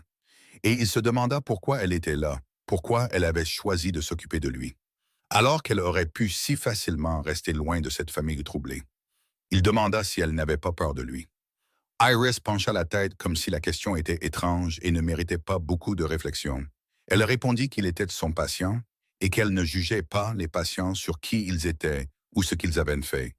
Pour la première fois depuis de nombreuses années, Winston Kovac, d'Ababsen, l'homme qui commandait le respect de toute la pègre de la côte Est, ne sut que dire face à une petite infirmière du Queens. La porte de la chambre d'hôpital s'ouvrit et Victor Kovac entra. Ses pas étaient encore lents et légèrement instables après sa récente maladie, mais ses yeux avaient retrouvé la vivacité qu'il possédait autrefois. Il appela son fils, sa voix chargée d'émotion. Winston répondit « Père ». Victor s'approcha du lit et prit la main de son fils dans la sienne, mince. Les deux hommes se regardèrent sans parler, mais leurs yeux disaient tout. Victor avait failli perdre ses deux fils en un seul mois, l'un à cause de sa propre trahison et l'autre parce qu'il avait essayé de sauver ce qui restait de la fraternité. Finalement, Victor parla. Il dit que Winston n'aurait pas dû affronter Bradley seul. Winston répondit qu'il avait voulu lui donner une dernière chance. Victor soupira et dit que Bradley avait également trahi cette chance. Le silence remplit la pièce un long moment avant que Victor ne continue. Il dit que Bradley serait jugé publiquement comme il l'avait décidé. Mais quoi qu'il arrive, il était toujours son fils et il lui avait manqué. Il n'avait pas vu la douleur que Bradley avait portée toutes ces années, vivant dans l'ombre de son frère aîné. Winston ne dit rien, car il y a des choses dans ce monde qui ne peuvent être discutées, des erreurs qui ne peuvent être réparées, des blessures que le temps ne peut jamais guérir, peu importe le nombre d'années qui passent. Victor se tourna pour regarder Iris, qui se tenait tranquillement dans le coin de la pièce, et l'appela Mademoiselle Bellamy. Elle répondit « Oui, monsieur ». Victor dit qu'elle l'avait sauvée et que maintenant elle avait aussi sauvé son fils, que la famille Kovac lui devait une dette à vie et que c'était une dette qu'il ne pourrait jamais entièrement rembourser. Iris secoua doucement la tête et dit qu'elle n'avait fait que son travail. Victor la regarda un long moment avec les mêmes yeux qui avaient autrefois lu dans le cœur de milliers de personnes. Puis il dit non, qu'elle y avait fait bien plus que cela, et qu'il espérait qu'elle continuerait à rester aux côtés de son fils pendant sa convalescence. Iris regarda Winston. Winston la regarda en retour. Des yeux gris rencontrèrent des yeux bruns dans un moment de silence où aucun d'eux ne parla. Pourtant, quelque chose dans leur regard avait changé. Un fil invisible s'était noué entre deux personnes de mondes totalement différents. Une semaine après le réveil de Winston, il annonça à tout le monde qu'il quittait l'hôpital et qu'il se rétablirait à la maison. La décision suscita de vives objections de la part des médecins car ses blessures n'étaient pas complètement guéries, de la part de Frank Duca car il craignait pour la sécurité du patron, et même de la part de Victor, qui ne voulait pas que son fils risque sa santé. Mais personne ne pouvait arrêter Winston Kovac une fois qu'il avait pris une décision. Les médecins l'avertirent qu'il avait besoin de soins 24 heures sur 24, que la blessure à sa poitrine n'était pas complètement refermée, et que si des complications survenaient, les conséquences pourraient être très graves. Winston répondit qu'il engagerait une infirmière privée. Puis il regarda Iris, qui se tenait dans le coin de la pièce, et dit « Mademoiselle Bellamy, je veux que vous travailliez pour moi au penthouse. » Iris croisa les bras sur sa poitrine, ses yeux bruns rencontrant les siens sans la moindre hésitation. Elle dit qu'elle n'était pas une infirmière privée pour les gens riches. Winston répondit qu'il la paierait 10 fois son salaire actuel. Iris secoua la tête et dit que l'argent n'était pas le problème. Winston demanda quel était le problème. Alors Iris le regarda droit dans les yeux et lui dit qu'elle ne voulait pas être entraînée plus profondément dans son monde, qu'elle avait déjà assez vu ce qui se passait dans sa famille et qu'elle ne voulait pas en faire partie. Winston resta silencieux un moment, puis dit qu'elle était entrée dans son monde au moment où elle avait décidé de sauver son père, et qu'il ne demandait pas à cause de l'argent. Il demandait parce qu'il lui faisait confiance. Iris leva un sourcil et demanda s'il lui faisait confiance, car il avait dit lui-même qu'il ne faisait confiance à personne. Winston répondit qu'elle était l'exception. Le silence s'installa dans la chambre d'hôpital un long moment avant que Winston ne prenne une inspiration et continue. Il dit qu'il savait pour sa sœur Molly. Insuffisance rénale en phase terminale et en attente d'une greffe. Iris se raidit. Sa voix devint froide alors qu'elle demandait s'il avait enquêté sur elle.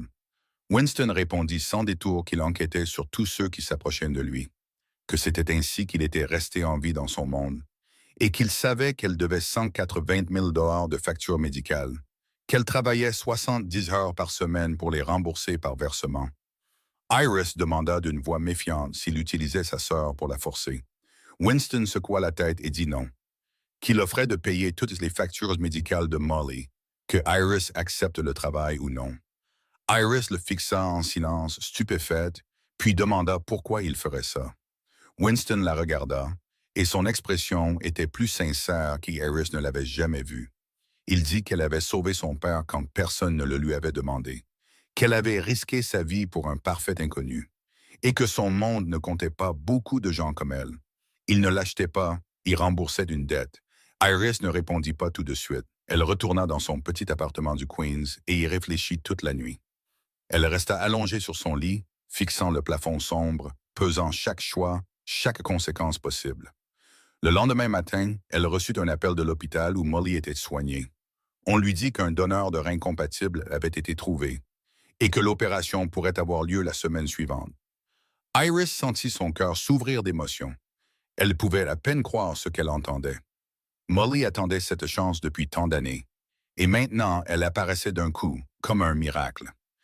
Iris appela immédiatement Winston, sa voix tremblant alors qu'elle demandait ce qu'il avait fait. Winston répondit calmement qu'il avait des relations avec quelques hôpitaux et qu'ils avaient accéléré le processus pour trouver un donneur approprié. Iris dit qu'elle n'avait pas encore accepté. Winston répondit qu'il le savait, comme il le lui avait dit, qu'elle accepte ou non. Le silence s'étira sur la ligne téléphonique avant qu'Iris ne demande finalement d'une voix étranglée pourquoi il la traitait si bien. Winston ne répondit pas tout de suite, puis il dit d'un ton différent de son ton habituel, « Peut-être parce que tu es la première personne qui a osé me dire les choses en face sans avoir peur. » Iris rit doucement au téléphone et dit, « D'accord, elle prendrait le travail, mais elle avait des conditions. » Winston lui dit de les nommer. Iris dit qu'il devait l'écouter concernant son traitement, qu'il n'avait pas le droit de travailler avant d'être complètement guéri, et qu'il n'avait pas le droit de se faufiler sans sa permission. Winston demanda si elle lui donnait des ordres. Iris répondit qu'elle le soignait et qu'il y avait une différence. Pour la première fois, Iris entendit Winston rire doucement au téléphone, un son qu'elle n'aurait jamais imaginé que l'homme d'acier puisse faire. Et il dit, « D'accord, marché conclu. » Au même moment, Frank Duca entra dans la chambre d'hôpital de Winston avec un visage si tendu que les ridées sur son front semblaient plus profondes que jamais. Il dit, « Patron, nous avons un problème. » Winston demanda ce que c'était. Frank rapporta que ses hommes avaient repéré quelqu'un surveillant le penthouse depuis 3 jours et qu'il y avait des rumeurs dans la pègre. Certains anciens associés de Bradley tournaient autour, pensant que Winston était faible après la fusillade et que c'était leur chance de s'emparer de ce qu'ils pouvaient. Winston serra le poing. Il comprenait la règle de ce monde mieux que quiconque. Un empire ne tolérait jamais un vide de pouvoir. Quand le lion est blessé, les hyènes se rassemblent toujours. Elles attendent leur chance de le déchiqueter. Il ordonna à Frank de renforcer la sécurité et de découvrir qui les surveillait. Frank répondit, « Oui, patron. » Puis il partit exécuter l'ordre. Winston regarda par la fenêtre où les lumières de Manhattan scintillaient en contrebas comme 1 million d'étoiles. La guerre n'était pas finie et de nouveaux ennemis se cachaient déjà dans l'ombre. Mais cette fois, il n'était pas seul. Il avait Frank, loyal comme toujours. Il avait son père, enfin en convalescence. Et il avait une infirmière de Queens aux yeux brun miel qui n'avait jamais appris à avoir peur. Iris emménagea dans le penthouse du 58e étage de la tour Kovac un après-midi baigné d'une pâle lumière du soleil. Tous ses biens se résumaient à une petite valise remplie de vêtements et 2 boîtes de livres qu'elle transportait avec elle depuis ses jours à l'orphelinat. Le penthouse de 465 mètres carrés la laissa stupéfaite dès qu'elle entra. Il était plus de 20 fois plus grand que le studio où elle avait vécu dans le Queens. Des baies vitrées allant du sol au plafond s'ouvraient sur tout l'horizon de Manhattan. Les gratte-ciels scintillaient comme d'énormes diamants. Tandis que l'intérieur minimaliste moderne portait un luxe si discret qu'elle savait que chaque pièce coûtait probablement plus qu'une année entière de son salaire. Winston désigna le couloir et lui dit qu'elle resterait dans la chambre d'amis du côté est, à 2 portes de la sienne. Iris regarda la pièce qu'il appelait une chambre d'amis, un espace plus grand que tout l'appartement où elle avait passé les 3 dernières années. Elle lui dit que sa chambre d'amis était plus grande que l'endroit où elle avait vécu. Winston demanda si elle n'aimait pas. Iris secoua la tête et répondit honnêtement qu'elle n'était tout simplement pas habituée à vivre comme ça. Et c'est ainsi que commencèrent les jours les plus étranges de la jeune orpheline du Queens. Winston s'est avéré être le pire patient qu'Iris ait jamais eu en 6 ans d'exercice. Pire que les vieillards les plus têtus et pire que les enfants les plus gagneurs. Le tout premier jour, elle le surprit en train d'ouvrir secrètement son ordinateur portable au lit alors qu'il était censé se reposer. Elle lui demanda ce qu'il faisait, et il répondit comme si c'était la chose la plus naturelle du monde qu'il vérifiait seulement ses emails. Iris lui dit que les emails pouvaient attendre, mais pas ses blessures. Winston commença à expliquer qu'elle ne comprenait pas, qu'il y avait des décisions importantes qui l'attendaient. Iris ne dit pas un mot de plus. Elle s'approcha simplement et referma l'ordinateur portable juste devant lui. Winston la fixa comme si elle l'avait giflé en pleine foule. Ses yeux s'écarquillèrent d'étonnement, et il dit que personne n'avait jamais osé lui faire ça auparavant. Iris croisa les bras sur sa poitrine et répondit qu'alors, il avait enfin rencontré la bonne personne. Elle lui demanda s'il voulait mourir à son bureau ou vivre assez longtemps pour continuer à travailler. Le silence s'étira entre eux pendant plusieurs secondes tendues. Et puis Winston Kovac, le plus puissant parrain de la mafia de New York, l'homme qui pouvait faire trembler toute la pègre de la côte Est, a réellement écouté une petite infirmière du Queens. Il ferma l'ordinateur portable et se rallongea sur le lit comme un enfant qui venait de se faire gronder par sa mère. Et Iris pouvait à peine en croire ses propres yeux. Dans les jours qui suivirent, ils s'habituèrent lentement à la présence de l'autre dans le vaste espace partagé du penthouse. Chaque matin, Iris changeait les pansements de Winston, vérifiait les blessures à son épaule et à sa poitrine qui guérissaient progressivement. Elle prenait sa tension artérielle et le forçait à prendre ses médicaments à l'heure, même s'il essayait toujours de les éviter. Winston se plaignait de tout comme un enfant trop gâté. Il disait que les médicaments avaient un goût amer. Il disait que se reposer était d'un ennui insupportable. Il disait que s'il n'était pas autorisé à travailler, il perdrait la tête. Iris le regarda et dit sans détour qu'il était comme un enfant de 5 ans. Winston répondit qu'il en avait 33. Iris haussa les épaules et lui dit qu'elle parlait de son niveau de maturité, pas de son âge. Winston la fixa comme s'il ne pouvait pas croire qu'elle venait de lui dire ça, puis il rit. Pas le sourire froid et poli qu'il offrait à ses partenaires de commerciaux ou à ses ennemis, mais un vrai rire, rauque et bref, pourtant si authentique qu'Iris pouvait le sentir vibrer dans l'air entre eux. Elle le regarda rire, et son cœur manqua un battement. Elle se dit aussitôt que c'était dangereux. C'était un terrain sur lequel elle ne devait jamais s'aventurer.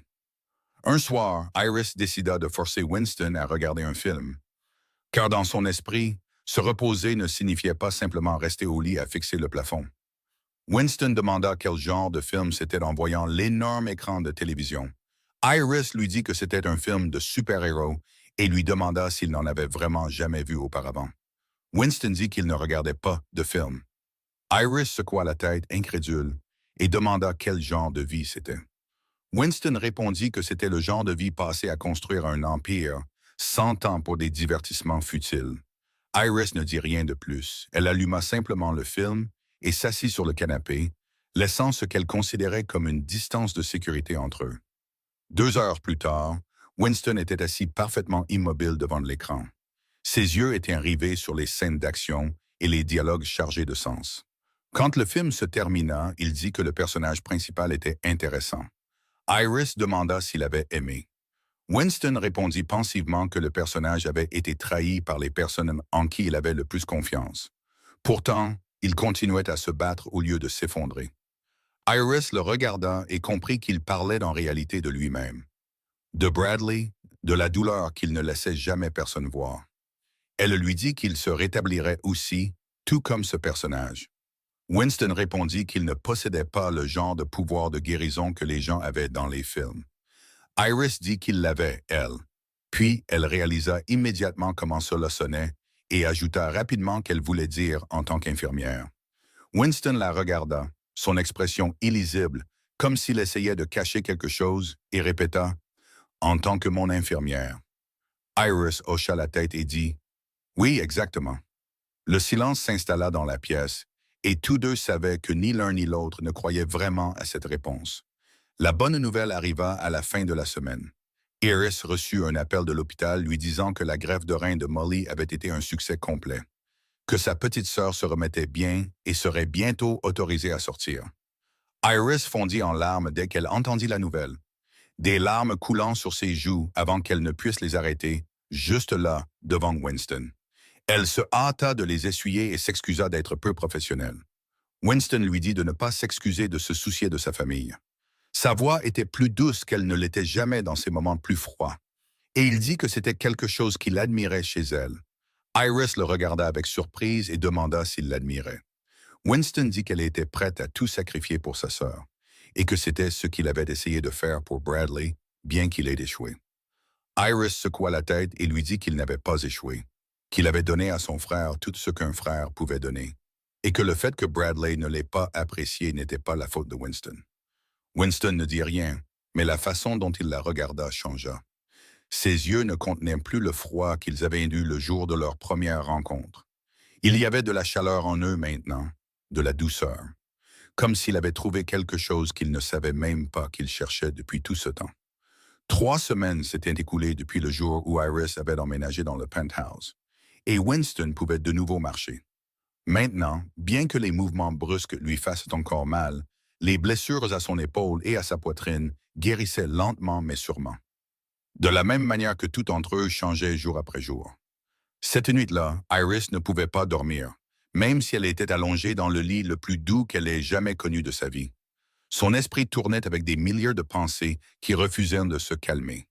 Elle quitta sa chambre et sortit sur le large balcon surplombant tout Manhattan. Puis, elle s'assit dans un fauteuil en osier et contempla la ville en contrebas. Ses lumières scintillaient comme une mer infinie d'étoiles. Cette ville ne dormait jamais. Tout comme elle, tout comme Winston. Toujours pleine d'âme éveillée toute la nuit avec des soucis que personne d'autre ne pouvait voir. La voix de Winston vint de derrière elle, demandant si elle ne pouvait pas dormir. Il entra sur le balcon en robe de chambre noire, tenant 2 verres. Son mouvement était encore légèrement lent car ses blessures n'étaient pas complètement guéries. Iris répondit qu'il ne dormait pas non plus. Winston s'assit dans le fauteuil à côté d'elle et lui tendit l'un des verres. Il dit qu'il avait l'habitude de rester éveillé la nuit, et que celui-ci ne contenait pas d'alcool, seulement du jus. Iris prit le verre, surprise qu'il se souvienne qu'elle ne buvait pas, même si elle ne l'avait mentionné qu'une seule fois dans une conversation anodine. Elle demanda s'il se souvenait qu'elle ne buvait pas. Winston répondit qu'il se souvenait de tout à son sujet. Le silence s'installa entre eux, rompu seulement par le léger murmure du vent nocturne portant la fraîcheur d'un automne new-yorkais, et le bruit lointain de la ville qui ne dort jamais. Iris parla enfin. Elle dit qu'elle ne pouvait pas dormir parce qu'elle n'arrêtait pas de penser à Molly. L'opération avait été un succès, mais elle avait toujours peur. Winston demanda de quoi elle avait peur. Iris baissa les yeux sur le verre dans ses mains, sa voix devenant plus basse, comme si elle confessait quelque chose qu'elle n'avait jamais dit à personne auparavant. Elle dit qu'elle avait peur de perdre sa sœur, qu'elle avait eu peur chaque jour pendant 5 ans, depuis que Molly avait été diagnostiquée avec une insuffisance rénale, que chaque matin en se réveillant, elle craignait que ce soit le jour où sa sœur la quitterait pour toujours. Puis elle se tourna pour regarder Winston et lui demanda s'il avait déjà eu peur de perdre quelqu'un. Winston regarda vers l'horizon où les gratte-ciels se dressaient, tels des sentinelles silencieuses dans la nuit. Il dit qu'il pensait ne pas connaître la peur. Il avait vécu trop longtemps dans la pègre et croyait être devenu insensible à tout. Mais ensuite, son père était allongé dans ce lit d'hôpital et il a réalisé qu'il avait peur, profondément peur. Harris demanda à propos de Bradley. Winston resta silencieux un long moment, les yeux fixés sur le vide devant lui, comme s'il cherchait une réponse dans l'obscurité. Puis il dit qu'il avait eu peur de perdre son frère, mais qu'il l'avait perdu il y a longtemps sans s'en rendre compte, qu'il avait perdu Bradley quand il n'était encore qu'un garçon qui se sentait abandonné dans l'ombre d'un frère aîné.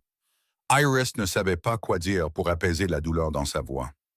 Alors, par instinct, elle posa sa main sur la sienne, un geste simple contenant toute la sympathie qu'elle savait donner. Winston baissa les yeux sur sa petite main posée sur la sienne.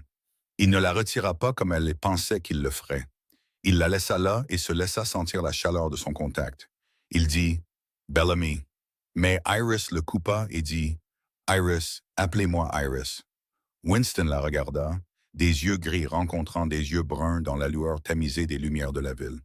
Il dit « Iris », comme s'il goûtait le nom sur ses lèvres et le trouvait plus doux que tout ce qu'il avait prononcé auparavant.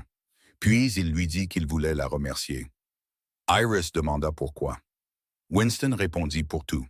Pour avoir sauvé son père, pour avoir été là avec lui pendant les jours où il avait été le plus faible, pour être qui elle était. Iris Bellamy, avec des yeux brun miel et un cœur plus courageux que quiconque il n'avait jamais connu. Iris sentit ses joues s'échauffer, bien que l'air de la nuit soit froid. Elle dit qu'il n'était pas très doué pour remercier les gens, n'est-ce pas? Winston admit qu'il n'y était pas habitué. Habituellement, les gens le remerciaient, pas l'inverse. Iris dit qu'alors il devrait s'entraîner. Winston la regarda, ses yeux si souvent froids comme l'acier, maintenant adoucis sous les lumières de la ville. Il dit qu'il s'entraînait avec elle. Le moment d'intime s'étira en silence, et aucun d'eux ne voulait le briser. Puis Iris fit quelque chose qui la surprit elle-même. Elle appuya sa tête contre l'épaule de Winston, laissant ses cheveux le frôler, laissant sa respiration se fondre dans la nuit. Winston se raidit d'une seconde comme s'il ne savait pas comment réagir, mais il ne la repoussa pas. Au lieu de cela, il passa un bras autour de ses épaules et la rapprocha un peu plus, la laissant reposer contre lui plus confortablement. Ils sont restés assis ainsi en silence. Ils ont regardé Manhattan passer lentement de la nuit au matin, jusqu'à ce que l'aube se lève à l'horizon et que les premiers rayons de soleil dorent les gratte-ciels. Aucun d'eux ne parla de ce qui se passait entre eux. Il n'était pas encore temps de lui donner un nom. Mais tous deux savaient que quelque chose avait changé cette nuit-là. Changé pour toujours et ne pourrait jamais être défait. 6 mois après la nuit où ils s'étaient assis sur le balcon à regarder l'aube se lever, le tribunal fédéral de New York ouvrit le procès de Bradley Kovac par un matin d'hiver glacial. Les journalistes grouillaient devant le palais de justice comme des vautours, flairant l'odeur de la mort. L'affaire du magnat de l'immobilier, empoisonné par son propre frère, avait fait de la une de tous les journaux pendant des mois. Et aujourd'hui était le jour final du jugement que tout le monde attendait. À l'intérieur de la salle d'audience, chaque siège était occupé, chaque rangée bondée. L'air était si tendu qu'il semblait presque impossible de respirer. Winston était assis au premier rang du côté de la famille, vêtu d'un costume noir comme s'il assistait à un enterrement. Son visage était inexpressif sous le masque d'acier qu'il portait depuis tant d'années. À côté de lui était assise Iris. Au cours des 6 derniers mois, elle était devenue une partie irremplaçable de sa vie. Non seulement l'infirmière qui l'avait soignée, mais aussi sa compagne, l'épaule sur laquelle il pouvait s'appuyer, la lumière dans ses nuits les plus sombres. Victor n'est pas venu. Il a refusé de voir le fils qu'il avait trahi. Il a dit à Winston qu'il avait perdu Bradley le jour où il avait appris la vérité, et qu'il n'avait pas besoin d'assister à quoi que ce soit de plus. Bradley fut conduit dans sa salle d'audience par la police. Il était plus mince que la dernière fois que Winston l'avait vu. Son visage était pâle après des mois passés en prison en attente de son procès. Mais ses yeux verts ne se baissèrent pas. Il gardait toujours la tête haute, comme s'il ne regrettait rien de ce qu'il avait fait. En passant devant la rangée de Winston, Bradley s'arrêta un bref instant. Les deux frères se regardèrent à travers cette courte distance, non plus avec la haine flamboyante de la nuit dans le penthouse, non plus avec l'amertume qui avait rempli leur confrontation précédente, mais seulement avec le vide laissé par les choses perdues à jamais. Puis la police poussa Bradley vers le banc des accusés, et ce moment fugace entre les frères disparut. Le procès dura toute la matinée, les preuves étant présentées les unes après les autres. Le procureur présenta les résultats toxicologiques montrant le sulfate de thallium du laboratoire indépendant. Les images de surveillance de l'hôpital Mount Sinai montrant Bradley se glissant dans la chambre de son père à 2 heures du matin. Et les témoignages des témoins, y compris Iris et les gardes du corps qui étaient là le jour où Bradley a été démasqué. Le docteur Peaton comparut comme témoin. Il avait été radié de l'ordre des médecins et faisait face à des accusations distinctes pour suppression de preuves et complicité. Il témoigna devant le tribunal d'une voix tremblante qu'il avait été forcé, que Bradley Kovac connaissait ses dettes de jeu et l'avait menacé de le dénoncer s'il ne coopérait pas pour dissimuler le véritable état de Victor. L'avocat de la défense de Bradley tenta de réorienter l'affaire. Il a plaidé devant le tribunal que son client avait vécu toute sa vie dans l'ombre de son frère, qu'il avait été émotionnellement abandonné, privé de la reconnaissance qu'il méritait, et qu'il s'agissait d'un cas de trouble psychologique grave. Le procureur se leva aussitôt pour objecter. Il dit que l'accusé était pleinement capable de comprendre ses actes, que c'était un plan calculé, exécuté sur plusieurs semaines avec du poison préparé à l'avance. Et chaque étape planifiée en détail, pas l'acte impulsif de quelqu'un qui avait perdu le contrôle. Le juge hocha la tête et accepta l'objection. Bradley resta assis en silence pendant tout le procès, écoutant les gens parler de sa vie, de ses motivations et de ses crimes comme s'il n'était même pas présent. Vers la fin des débats, le juge autorisa la famille de la victime à s'exprimer et Winston fut appelé à la barre. Il se leva et se dirigea vers la barre des témoins avec l'assurance d'un homme qui avait affronté d'innombrables épreuves dans sa vie. Et là, il se tenait, face au tribunal et face à son frère. Le silence remplit la pièce pendant quelques secondes avant que Winston ne commence à parler, sa voix basse et égale comme toujours. Il dit qu'il avait donné à son frère tout ce qu'il pouvait. Un poste dans l'entreprise, de l'argent, une protection contre tous les dangers. Il pensait que c'était de l'amour, mais peut-être s'était-il trompé.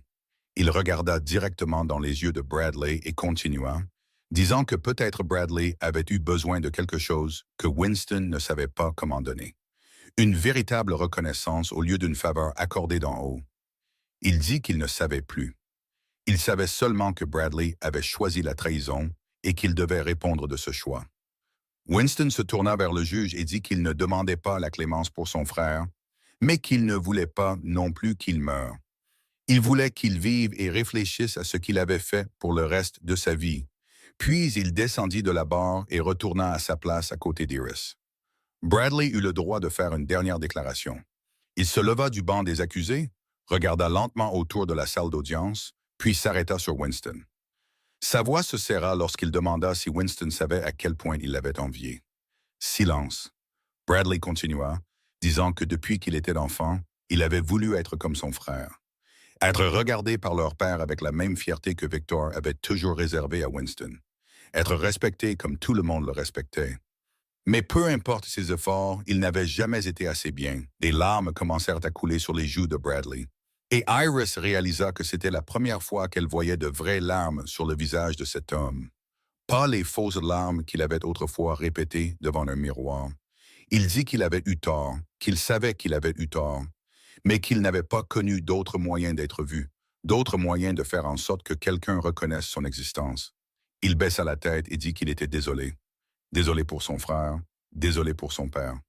Winston ne dit rien, mais Cheris vit sa main agripper le bras de son fauteuil si fort que ses jointures étaient devenues blanches. Le juge condamna Bradley Kovac à 25 ans de prison pour empoisonnement délibéré et complot en vue de commettre un meurtre. Alors que la police emmenait Bradley hors de la salle d'audience, il se retourna pour un dernier regard vers Winston et dit qu'il espérait que son frère trouverait le bonheur, vraiment. Puis il disparut derrière la lourde porte qui claqua. Winston se leva et sortit du palais de justice avec Iris à ses côtés. Ils ne se parlèrent pas, mais sa présence à ses côtés était tout ce dont il avait besoin à ce moment-là. Quand ils atteignirent les marches du palais de justice, où la faible lumière du soleil d'hiver tombait sur la pierre, Iris lui prit la main. Sa petite main chaude se glissa dans sa main plus grande et plus froide. Winston ne dit rien, mais il resserra sa prise autour de la sienne, comme si c'était la seule bouée de sauvetage qui l'empêchait de sombrer dans la mer noire de chagrin en dessous. Un mois après la condamnation de Bradley, Iris se tenait à la porte du penthouse du 58e étage, avec sa petite valise à ses pieds. La même valise qu'elle avait apportée ici 6 mois plus tôt, et les 2 boîtes de livres toujours exactement comme elles étaient le premier jour. 6 mois s'étaient écoulés. Winston s'était complètement rétabli. Les blessures à son épaule et à sa poitrine avaient complètement guéri, ne laissant derrière elles que de légères cicatrices. Il pouvait de nouveau diriger l'Empire Kobach Holdings comme avant. Et elle n'avait plus aucune raison de rester dans cet endroit un jour de plus. Elle dit qu'elle partait. Sa voix était soigneusement gardée calme, comme si ce n'était que la séparation entre une infirmière et un patient une fois le travail terminé.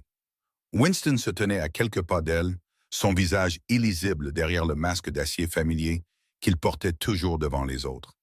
Il demanda où elle irait. Iris répondit qu'elle retournerait dans le Queens, à sa vie ordinaire, à son minuscule appartement de 22 mètres carrés et aux interminables gardes de nuit à l'hôpital Mount Sinai. Winston répéta les mots « vie ordinaire », comme s'ils avaient un goût étrange sur sa langue, comme s'il ne pouvait pas tout à fait comprendre ce que cela signifiait. Iris hocha la tête et dit « oui ». L'endroit où elle n'avait pas à s'inquiéter des armes, des complots ou des gens qui essayent de se détruire les uns les autres. L'endroit où elle n'était qu'une infirmière ordinaire s'occupant de patients ordinaires et où personne ne voulait la mort de personne. Winston se rapprocha un peu et dit qu'elle pouvait rester. Iris leva les yeux vers lui, son regard brun rencontrant son regard gris dans un moment tendu, et demanda de rester pourquoi. Elle n'était plus son infirmière. Il n'avait plus besoin d'elle. Winston dit qu'il voulait qu'elle reste. Le silence remplit le vaste penthouse, rompu seulement par le léger vent venant du balcon et le son du cœur d'Iris battant plus vite que d'habitude. Elle dit « Winston, je n'appartiens pas à ce monde. » Il demanda « Quel monde ?»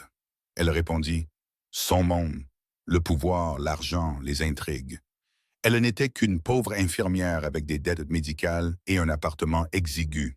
Elle ne savait pas comment vivre dans des penthouses luxueux ou affronter des ennemis qui attendaient dans l'ombre. Winston fit un autre pas en avant, assez près pour qu'elle puisse sentir le parfum cher qu'il portait, assez près pour sentir la chaleur de son corps, et il dit que son monde manquait de gens comme elle. Iris demanda ce qu'il entendait par « des gens comme elle ». Winston répondit « des gens qui osent me dire en face quand j'ai tort, des gens qui n'ont pas peur de moi-même quand ils savent qui je suis, des gens qui… » Il hésita un instant, puis continua « des gens qui me donnent envie de devenir un homme meilleur. » Iris sentit des larmes monter au coin de ses yeux. Elle dit que ce n'était pas une raison suffisante pour qu'elle reste. Winston demanda quelle raison serait suffisante. Elle regarda dans ses yeux, des yeux qui avaient été froids comme la glace de l'hiver les premiers jours où elle l'avait connu, et qui brûlaient maintenant de quelque chose qu'elle n'osait pas nommer. Et elle murmura honnêtement qu'elle ne savait pas. Elle ne savait pas comment son monde fonctionnait. Elle ne savait pas si elle pourrait vivre avec ses secrets. Elle ne savait pas si cette chose entre eux était réelle, ou si elle n'existait que parce qu'il avait été seul et qu'elle avait été la seule personne à ses côtés pendant les jours où il était le plus faible. Winston leva une main, hésita une seconde, puis lui toucha la joue. C'était la première fois qu'il la touchait ainsi, et sa main était si chaude et douce qu'Iris ne pouvait pas croire que c'était la main du parrain de la mafia qui avait autrefois terrifié la pègre. Il demanda si elle pensait vraiment que ce n'était pas réel. Iris ne put répondre. Sa gorge s'était trop serrée.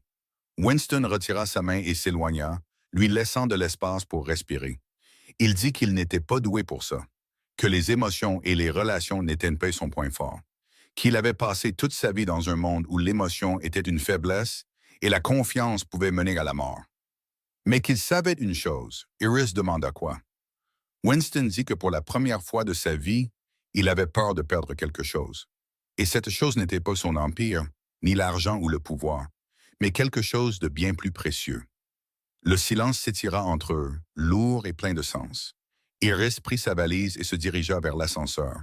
Mais ensuite, elle s'arrêta et se retourna pour le regarder. Elle dit Vous savez quelque chose, Winston?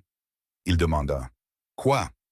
Elle dit que la première fois qu'elle l'avait rencontré, elle avait pensé qu'il était un monstre froid et effrayant. Winston demanda. Et maintenant? Elle sourit. Le premier sourire portant quelque chose de plus que la gentillesse professionnelle d'une infirmière envers un patient. Et elle dit que maintenant, elle pensait qu'il était un monstre essayant de devenir humain, et que c'était la plus belle chose qu'elle ait jamais vue. Elle entra dans l'ascenseur, son doigt appuyant sur le bouton du rez-de-chaussée.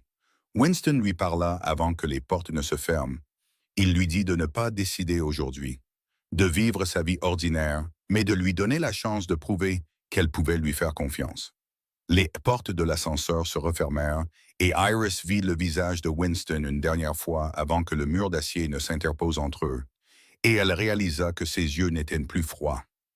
Ils contenaient quelque chose qu'elle n'avait jamais vu auparavant chez cet homme. Winston resta là, seul dans le vaste penthouse, fixant l'endroit où elle venait de se tenir. Et pour la première fois de sa vie, le plus puissant parrain de la mafia de New York sentit la pièce autour de lui devenir si vide qu'il avait du mal à respirer. Cette nuit-là, Iris était assise près de la fenêtre de son minuscule appartement de 22 mètres carrés dans le Queens. L'endroit qu'elle appelait sa maison depuis 3 ans, ses yeux bruns étaient fixés sur le lointain Manhattan, où les gratte-ciels scintillaient de lumière comme un rêve à jamais hors de portée. Son téléphone vibra et un message d'un numéro inconnu apparut sur l'écran. Mais elle sut instantanément de qui il s'agissait, sans avoir besoin du nom enregistré. Le message disait que le fleuriste au coin de la 5e et de la 42e ouvrait à 7 heures du matin, et qu'ils avaient le genre de fleurs que sa mère aimait autrefois. Iris se figea. Son souffle se bloqua dans sa poitrine. Comment savait-il pour sa mère?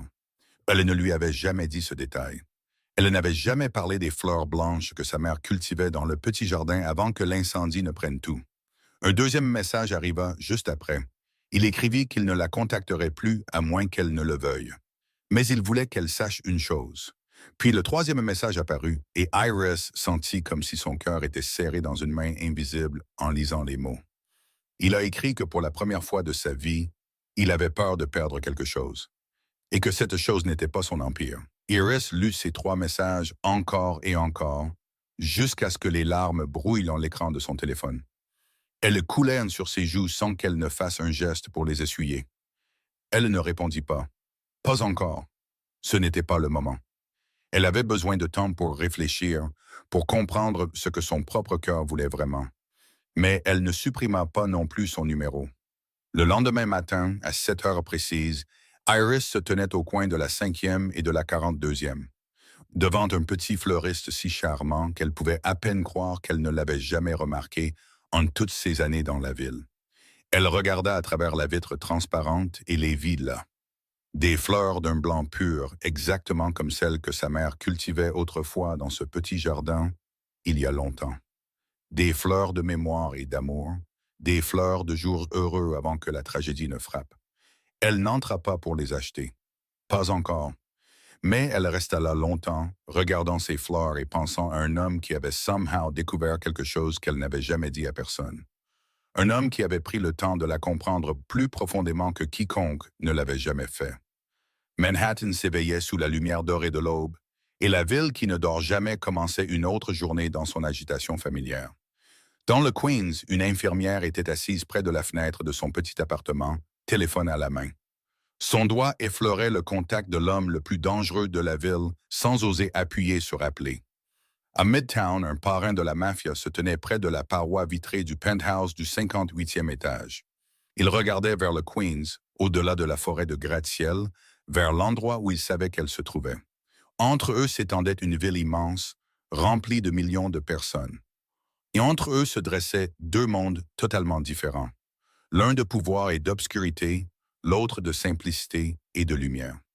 Mais entre eux aussi, quelque chose d'autre avait commencé à grandir. Quelque chose qu'aucun d'eux n'osait encore nommer. Peut-être était-ce l'amour.